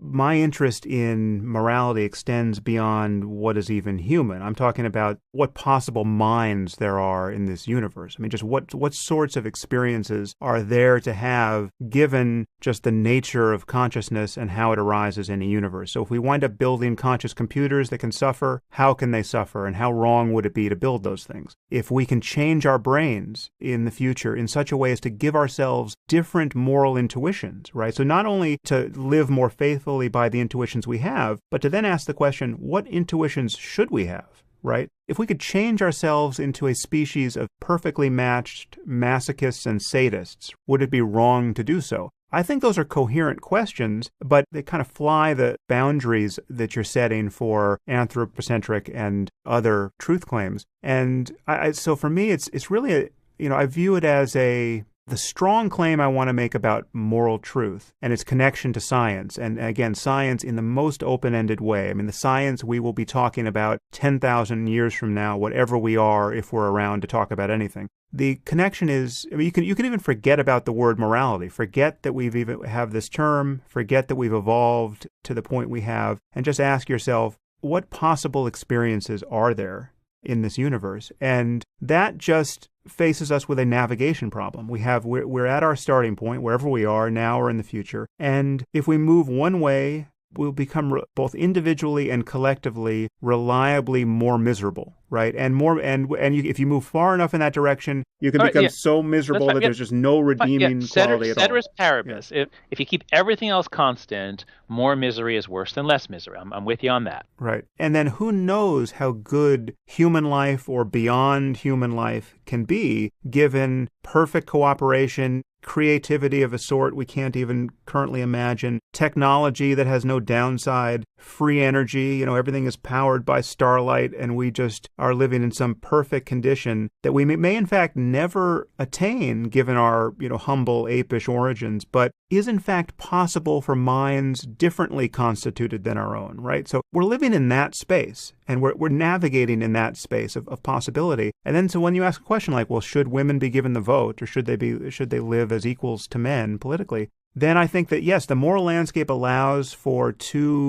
very likely allows for incompatible, but possibly equally flourishing conditions where in some societies, women, for whatever reason, decide they don't really care about politics and they just want to be the best moms possible. And they have made that choice for reasons in this counterfactual history that are slightly different than our own. And, I could imagine some conditions still of flourishing there that is every bit as good as the one we are attempting to navigate toward. But given where we are and given our history, I would agree with you that obviously having women be the political equals of men is the right thing, and everyone else in our current world committed to some other project there is obviously doing it for reasons that are rationally and ethically indefensible, and creating some rather, again, I'm happy to use these certainty terms, creating rather obvious harms in their own societies, both to the boys and the girls, and the women and the men, and the ultimate case being Afghanistan under the Taliban, or the Islamic State now. And if you look at what life for women and girls is there's a level horrible. Of brutality and exploitation. A society ravaged by war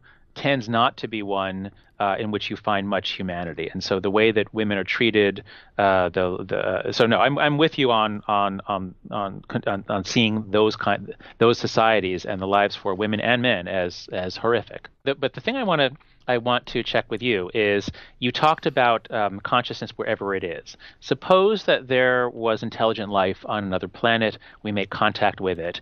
All we know is that it is conscious and it is intelligent. Are you saying that we could say, if we followed out the program of research and thinking in the moral landscape, are you saying that we could say what is right for them? We could actually deduce some moral truths that would apply to them, even if we don't know anything about their evolutionary history. Is that your claim? This comes down to the difference between answers in practice and answers in principle. So the way I illustrate this always at this point is just to say that there are many scientific questions that are trivially easy to state and have a trivially easy answer, and yet they're perpetually out of reach. In fact, we can't even imagine what would allow us to answer them. And okay, but the one here is just how many birds are in flight over the surface of the Earth at this moment. No, this is a little different, because what I'm saying is, do you think that knowing the evolutionary history is essential for making statements about their morality or not? Is it just the fact that they can experience and they're rational? Is that enough for you that in theory you could derive some moral truths? Well, yeah, it's totally irrelevant in the sense that you could create a new species now that has no evolutionary history, right? You've just stamped it onto creation, or create the first conscious computer, and it would still be reasonable to ask whether that conscious system was suffering, and if so, how much, or it's happy. Or granted, suffering is one dimension, but I raise it but what would you say about rights? I think it's something you don't talk a lot about in the moral landscape, if I remember. So think about it this way, and I think Darwin actually even speculated on this, about if suppose we find life on another planet, And suppose we find that it reproduces sexually as we do as individuals, but then we find a different planet where it seems similar, except that they reproduce clonally.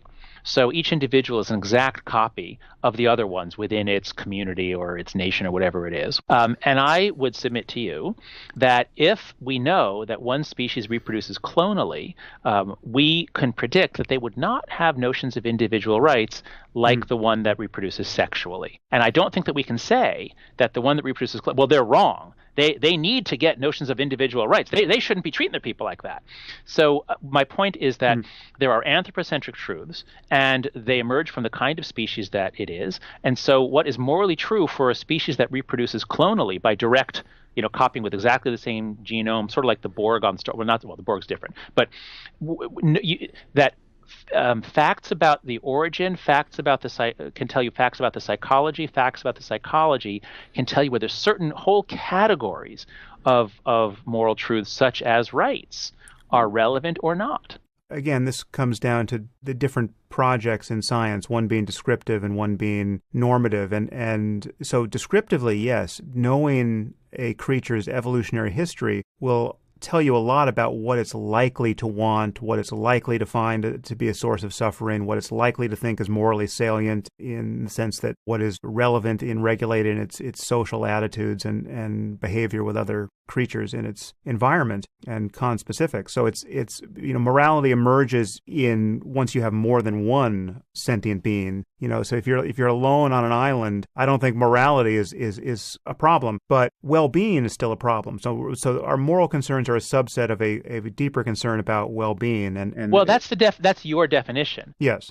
On your definition, that's right. Everything's consistent, and we have different definitions of morality. Perhaps we should go there. I think it's. I don't know if I fully answered your question. I think the history is actually irrelevant moving forward toward answering the question of what will maximize the possible well-being of you and those around you given what you are. We have to leave the monkey behind in our case in so many ways. We have to get rid of tribal violence. We have to get rid of our disgust circuitry that misfires in all sorts of ways, that leading us to condemn people for things that shouldn't be considered moral infractions. We have an understandable set point emotionally and physiologically on various topics based on evolution, but we're in the process of rejecting many of those levels, and that's morality evolves culturally, and morality consists in our finding our way through that maze toward a circumstance where more and more people flourish. Right. So that's your conception of morality, and that's all coherent and consistent. Tell me how it's not yours. So if I told you there's one way you can live that's going to get you everything you want in life,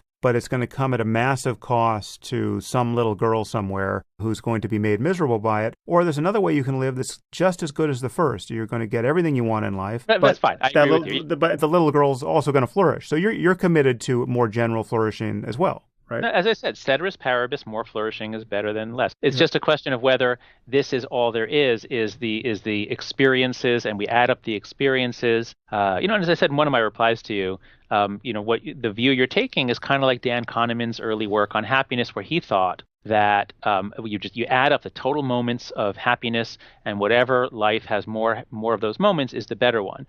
But he changed his mind, and one of the reasons is because while our experience of suffering and flourishing is important, there are other elements, and a big part of it is the story we tell about ourselves, our sense of meaning. It isn't just the total number of moments. And I always do this with my students. I ask them, which life would you rather have?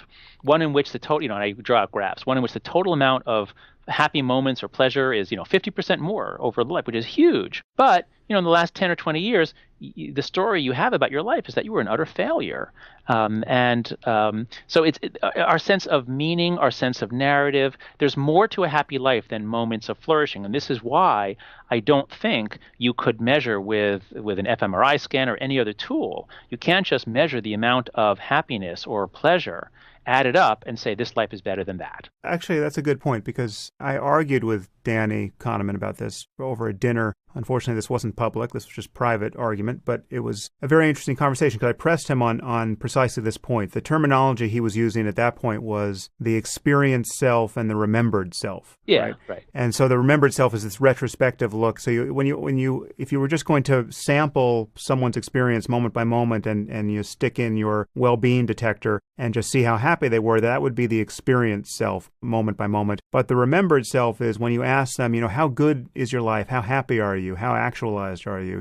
How do you feel about your future? Then you get these broader answers that, summarize the last year of their life or so. Right. But I'm talking about something even beyond that, because even that is still just about happiness. How much happiness do you remember that you had? I'm saying there are levels of meaning, a sense of purpose, a sense of accomplishment. There's things beyond just how much happiness you remember. Right. Sure. And we can bundle all of that into this remembered self, right? Remembered self is the only one you can talk to. His point is that whenever you ask someone how happy you are, they are always giving you the remembered self's version of it. And so when you talk to people, they talk about, again, and I fully agree, they talk about more than just moment-to-moment pleasure. They're not aspiring to be successful heroin addicts. They want more out of life. They want a sense of meaning. They want connections. They want a story that they can tell about themselves. All of it, right? And some of those things that they achieve come at the expense of an obvious diminishment in moment-to-moment pleasure, right? So people will go through ordeals to get to what this thing that they think they want. That makes a good story. So I still think the area under the curve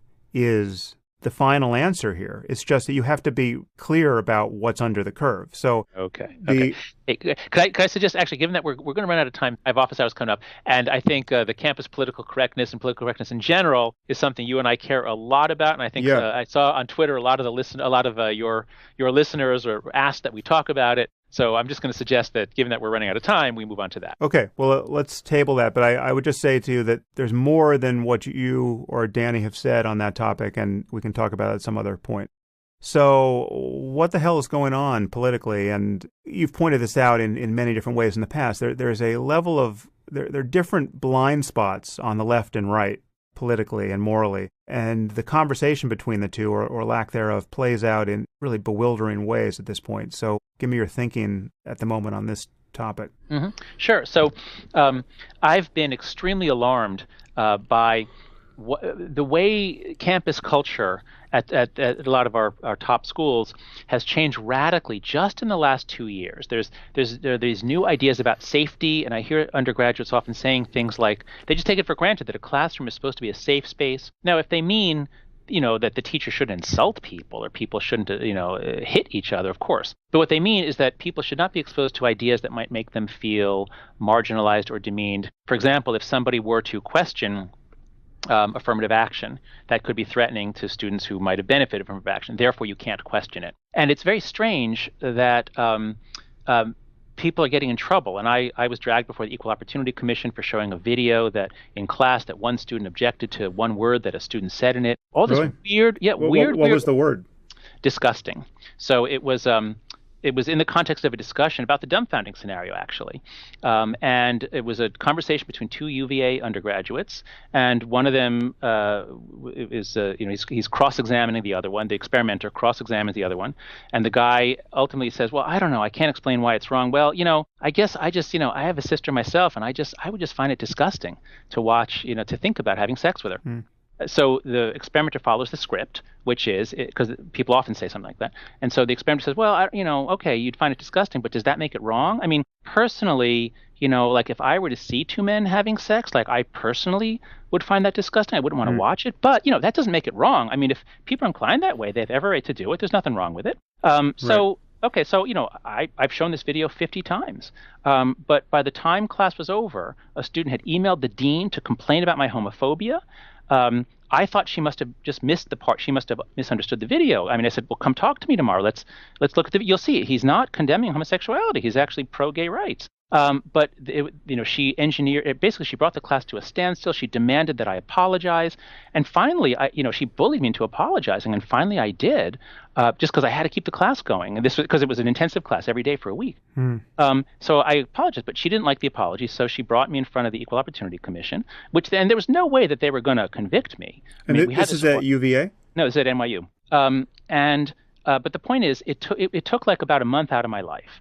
And during that time, she she had other people mount a social media campaign, writing things about how homophobic I am. So it was really a nightmare. And I was so like, what the hell is going on? Like, where is it? It just didn't make any sense. I mean, I've been parts of groups pushing for gay rights. My research is on disgust. Actually, I have a paper showing how you can reduce prejudice against gay people. So I felt like, my intentions are all in the right place. I didn't say anything. What's going on? And then other things similar to that happened to me, and then began happening to lots of other people. And this is in the 2013 to 2014 academic years when this all begins to happen. The campus disinvitations, the words trigger warning and safe space, they barely exist before 2012, but by 2014 they're everywhere. And this is why when Greg Lukianoff, who's the president of the Foundation for Individual Rights and Education, when he came to me in the summer of 2014 with his diagnosis that, John, this weirdness going on campus, it's exactly the errors that I learned about in cognitive therapy. Like,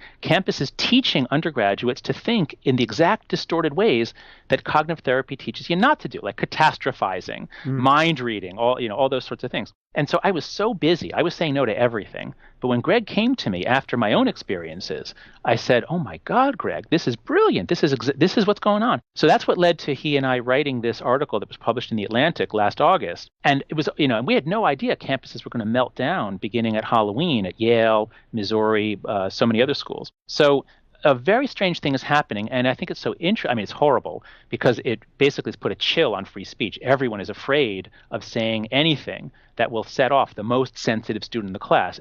Professors all over the country are scrubbing their syllabi clean. We're not showing videos that could provoke. We're not saying things. So education is taking a nosedive in this country because everyone's afraid of a big social media storm or being charged with marginalizing or whatever it is.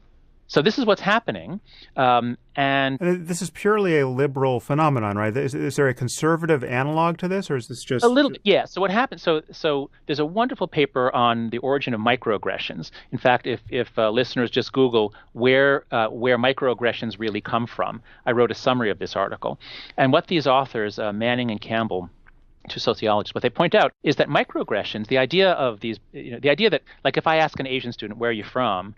that's a microaggression because I'm implying that he or she is not American. The idea that this is an act of aggression is an odd idea, but the whole culture of microaggressions, they point out, only emerges in places that are very, very egalitarian, meaning, so that'll be on the left, and also that have administrative bodies that will punish opponents. So it's the very presence of all the diversity committees, all the ways you can punish people for saying things you don't like. This is why the most progressive places in America, like Yale, Amherst, Brown, the schools that are erupting in riots are the most progressive left-leaning places. And it's because the whole idea of seeing everything as a microaggression only flourishes in those places. But to answer your question, once you get this dialogue of, "I've been traumatized, I've been offended against, you've committed violence against me." Once you get people on the left saying that about everything, the few people on the right, and there's often a minority, I mean, there are some conservatives at Yale, Brown, and Amherst, they then start using that language too. So you do see occasional examples of people on the right claiming that they've been traumatized or microaggressed.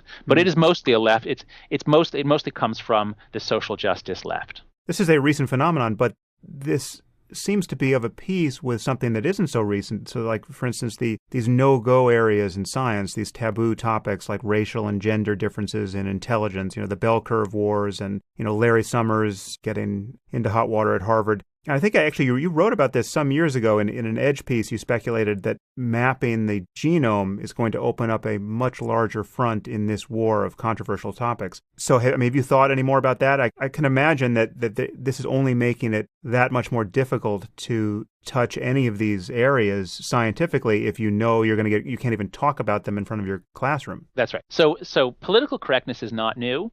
Even back in the 60s, there were all kinds of things you could not say. There was a big wave of it in the early 1990s and hate speech codes, all that sort of stuff. What's new is the idea that students or people, but especially students, are so fragile that if they're exposed to something that is an offensive idea, they will be traumatized, they will be damaged. And that wasn't there in the 90s. In the 90s, the idea was this is an incredible injustice. You're a bad person for saying this. You're a bad person for studying this.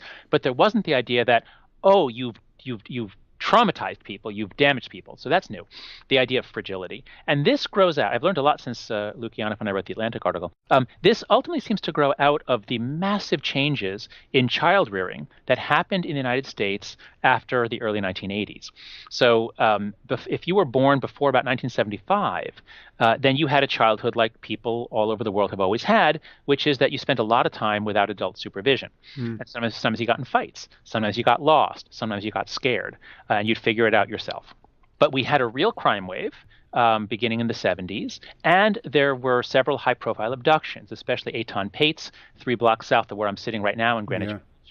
And right around the time of Eitan Pate's, just after that, we get cable TV. And once we get cable TV, we have constant 24-hour coverage of every child abduction.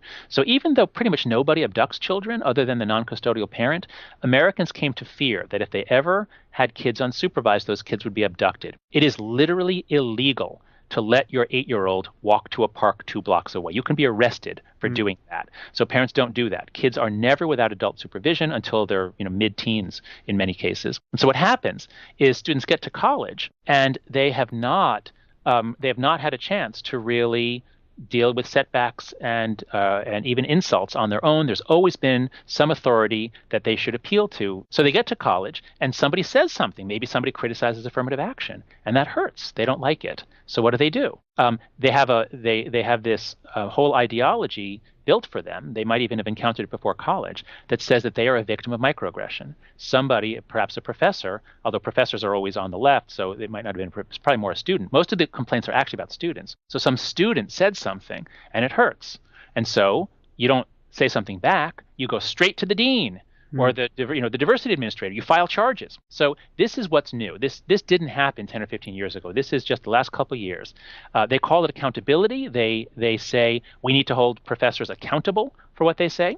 But when everybody in the class is holding the professor accountable for not making them feel bad, I mean, it's like being back in, communist Romania or East Germany. You're speaking to the Politburo, and if you say anything out of line, you're in big trouble. What explains the fact that the adults are caving into this? You've just explained why the kids are coming in like this, but why does the administration yield to this pressure? Because they have painted themselves into a corner. So two things that have happened. One, there's been rising political polarization in the country. Left and right really, really dislike each other more now than they did 20 years ago. So everybody's more politicized, and the administrators and the professors are almost all on the left now. They used to only be about 70 or 80% on the left, or whatever. It used to be 2 to 1 left to right. Now it's about between 5 and 10 to 1 left to right. So you have everybody's increasingly polarized. Everybody's on board with fighting conservatives. Conservatives are bad. There's a kind of a new religion. In fact, linking back to everything we talked about before, our religious minds have created a new religion of social justice. On campus, the religion is social justice. The most sacred thing in the world is the victim, especially the African-American victim. We have blasphemy laws. If someone questions affirmative action, that's blasphemy. It is literally defined as a microaggression to question affirmative action. Eric Posner, son of Richard Posner, associated questioning affirmative action with Holocaust denial. So there are blasphemy laws now. So it's become a religion. And so once this religion of social justice has taken root in the humanities and increasingly the social sciences, now the presidents of the universities, faced with demands from students, cannot say no. They cannot say, in fact, maybe you do need to toughen up. Maybe you just need to, sometimes students are going to say things to you. Maybe some of them are even racist, but, we can't have a committee prosecuting every time someone says something offensive. They can't say that. So what they have to do is they have to say, you're right. As the president of Yale said, we have failed you. So the students give him an ultimatum. They say, President Salovey, we demand that you do these things. You must respond by Wednesday. Now, if you're the president of the university, what should you do? Should you respond by Wednesday? But he has to. Or rather, I shouldn't say he has to. He chose to. And so all over the country, presidents are caving, they're giving in, they're validating this victim narrative, and they're promising to do things like more microaggression training, more diversity training, which are going to make things worse. I've been reviewing the literature on this. Diversity training, especially if it's done in a vindictive way, backfires. So it's a disaster. What's going on campus is a disaster. I'm not on a campus, so I really just have to ask people like you. But my perception of this problem, just reading articles like your own and seeing people push back against it, as you are doing here and as you did in your article, I guess I've been too sanguine about this. My sense was that this problem must be, if not on the verge, at least it's in the process of being pushed back, right? You seem to be saying that it's going to get a lot worse. What people don't understand, if you're not on a college campus now, if you graduated before 2013, you have no idea what's going on because this only emerged in 2013, 2014 at a few places. And then it spread. Now, last fall is when it spread. So we're now living in a world of social media where ideas can spread so fast that would have taken years before. So if you graduated before 2013, you haven't seen this stuff. It kind of has the character of what we often call a moral panic. Exactly. That's exactly what it is. Yeah. It's a moral panic, but it only makes sense given the new religion of social justice. Social justice has become the religion of the humanities and parts of the social sciences, not the natural sciences. The natural sciences still work like real sciences. Right. I've been noticing the problems in liberalism of late, and I've called myself a liberal for as long as I've had any political identity at all, and I reliably align with liberal principles on, I check almost every box except once we start talking about things like the clash of civilizations and the problem with political Islam, and then all of a sudden I sound, or at least I'm attacked as something more like a conservative on those topics. But I don't even know why I still call myself a liberal, given how endemic this confusion is in liberalism. And there's something, you don't call yourself a liberal anymore. You're a centrist, right? That's right. But there's two things going on. So America screwed up the word liberal. We have no idea what it means. So liberal, just read John Stuart Mill, classical ideas about creating space in which individuals can be free to pursue their life projects. You can't tell me what to do. I can't tell you what to do unless you're hurting me. And here we don't mean hurting my feelings in an indirect way. Unless you're interfering with my life project or hurting me, you can't tell me what to do. So that's liberal. In that sense, you're liberal, I'm liberal. Almost everybody on campus is liberal. Most conservatives are liberal. Yeah, well, libertarians answer to that description. Yeah. So that's the word liberal. And in Europe, that's still what it means. We in America began equating liberal with left, and that's a mistake. So I was always on the left, and I think you're saying that you were and are still on the left. As a result of writing The Righteous Mind, I have moved to the center. I'm no longer on the left. I've never voted for Republican, and boy, it's not looking like I'm going to this year either. But I'm no longer on the left. But what's really going on, I think you put your finger on it, is illiberalism. So everybody, all the faculty they call themselves liberal. They're on the left. But there's a huge difference between the illiberal left and the liberal left. The illiberal left is saying, you can't use that word. You have to use this word. You can't wear that clothing. That's cultural appropriation. You must do this. We get to dictate how everybody lives on campus. That is what is happening. And this is emerging not from the faculty on the left. This is emerging from the students, the illiberal left. It's a small group. It's not most of the students. But the liberal left is afraid to stand up to them because if you stand up to them, you're racist, you're sexist. So all over, on many campuses, I hear this from so many students and faculty. Somebody will say something outrageous. Many people in the room think, oh my God, that's crazy. But nobody has the guts to stand up because they're afraid of being called racist. But look, any virtue carried to extreme becomes a vice. So egalitarianism carried to extreme, as happened under Mao, says, the people, there's the good class and the bad class, is what Mao said. If you're poor, if you're a peasant, you're the good class. If you owned a business, if you're wealthy, you're the bad class. Basically, what we see on campus now with the ideology of privilege, they're the good people and the bad people. The bad people are those who are privileged, which is all white people, all men, et cetera, et cetera. So there is a rabid egalitarianism that I think has become bad. But the other thing, and this is what's new just recently, is the inclusiveness. So inclusiveness is a good thing.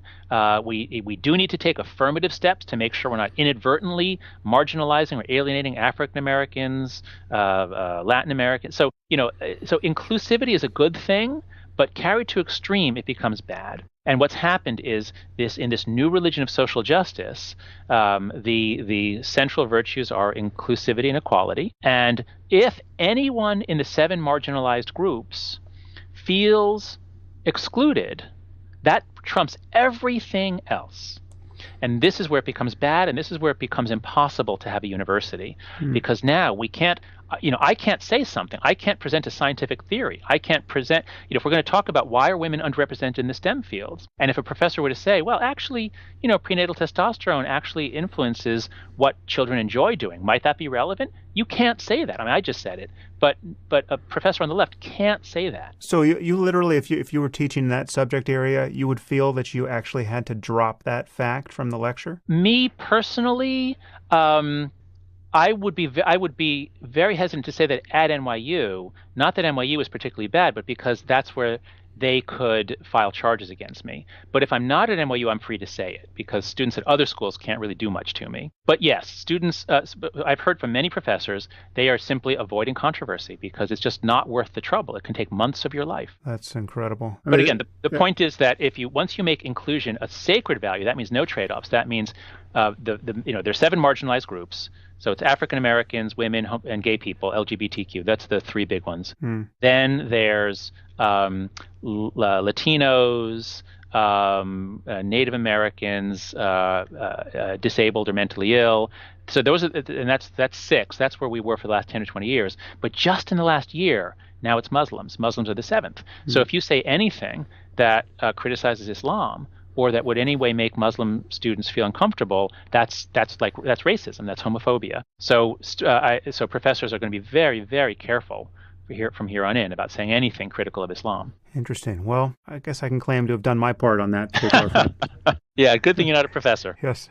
So what do you make of our current political landscape? What's now we are talking at the beginning of March, and Donald Trump seems to be virtually guaranteed to be the Republican candidate, and it seems probably it's also going to be Clinton against him. How do you view our future? Well, I'm extremely alarmed because I've been tracking the rising polarization for a long time, and it's been growing steadily since the 90s, the degree to which we dislike the other side. But we're at an inflection point this year. So even if at one point people thought, well, what if it's Trump versus Sanders? Even if it's going to be Trump versus Clinton, well, each side. So people on the left are much more incredulous about the right that they could have nominated Trump. People on the right are absolutely incredulous that people on the left could have considered nominating a socialist to run the country. So I'm extremely alarmed, not just by the things that Trump says, by the belligerence, the risks that I think he'll expose our country to. And also, let me say, while I think Hillary Clinton is can do the job, and I probably will end up voting for her because I don't see any alternative, I don't like a lot of what she stands for. And she is actually going to be really bad on free speech issues. She is going to double down on the idea that there's a rape culture, which is there's not, this is a whole other story, but there's a hookup culture. And because of concept creep, we define everything down. But Hillary Clinton is going to make it even harder to have free speech on campus because she's going to even toughen the laws on what counts as harassment and marginalization, all that stuff. So I'm very upset about our choices, but I'm really concerned about our country because the degree to which we dislike and distrust the other side, it's already made it very hard to have compromise, and Congress, many of them feel if they compromise, they'll really get in trouble from their district. They'll get primaried. It's going to get 3 times worse now. So I'm very alarmed for the state of our democracy. Yeah, I ran a poll on Twitter which alarmed me. Obviously, this is just a poll of my audience and random people who happen to get forwarded it. So it's not the general population, and it definitely skews liberal. But what it suggested to me is that there are many Sanders supporters who hate Clinton so much and whose basic platform is just rejecting traditional politics that some significant number of them either will not vote or will vote for Trump. I don't think that's true. If you go back to 2008, I was one of those people. I really liked Barack Obama, and I really disliked Clinton. And I thought for a while, if Clinton gets the nomination, I would vote for McCain. And that's the way a lot of people felt back then. But once the election comes around. So there's the Bedouin proverb, me against my brother, me and my brother against our cousin, me, my brother, and cousin against the stranger.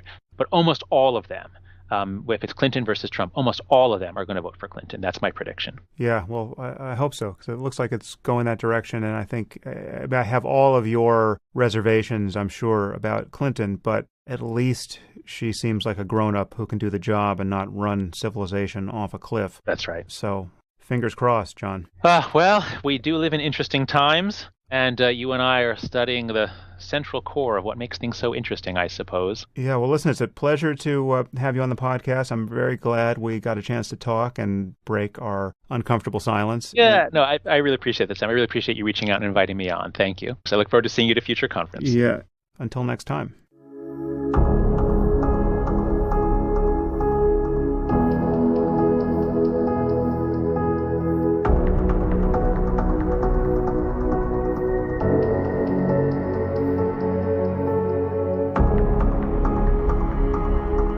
If you enjoyed this podcast, there are several ways you can support it.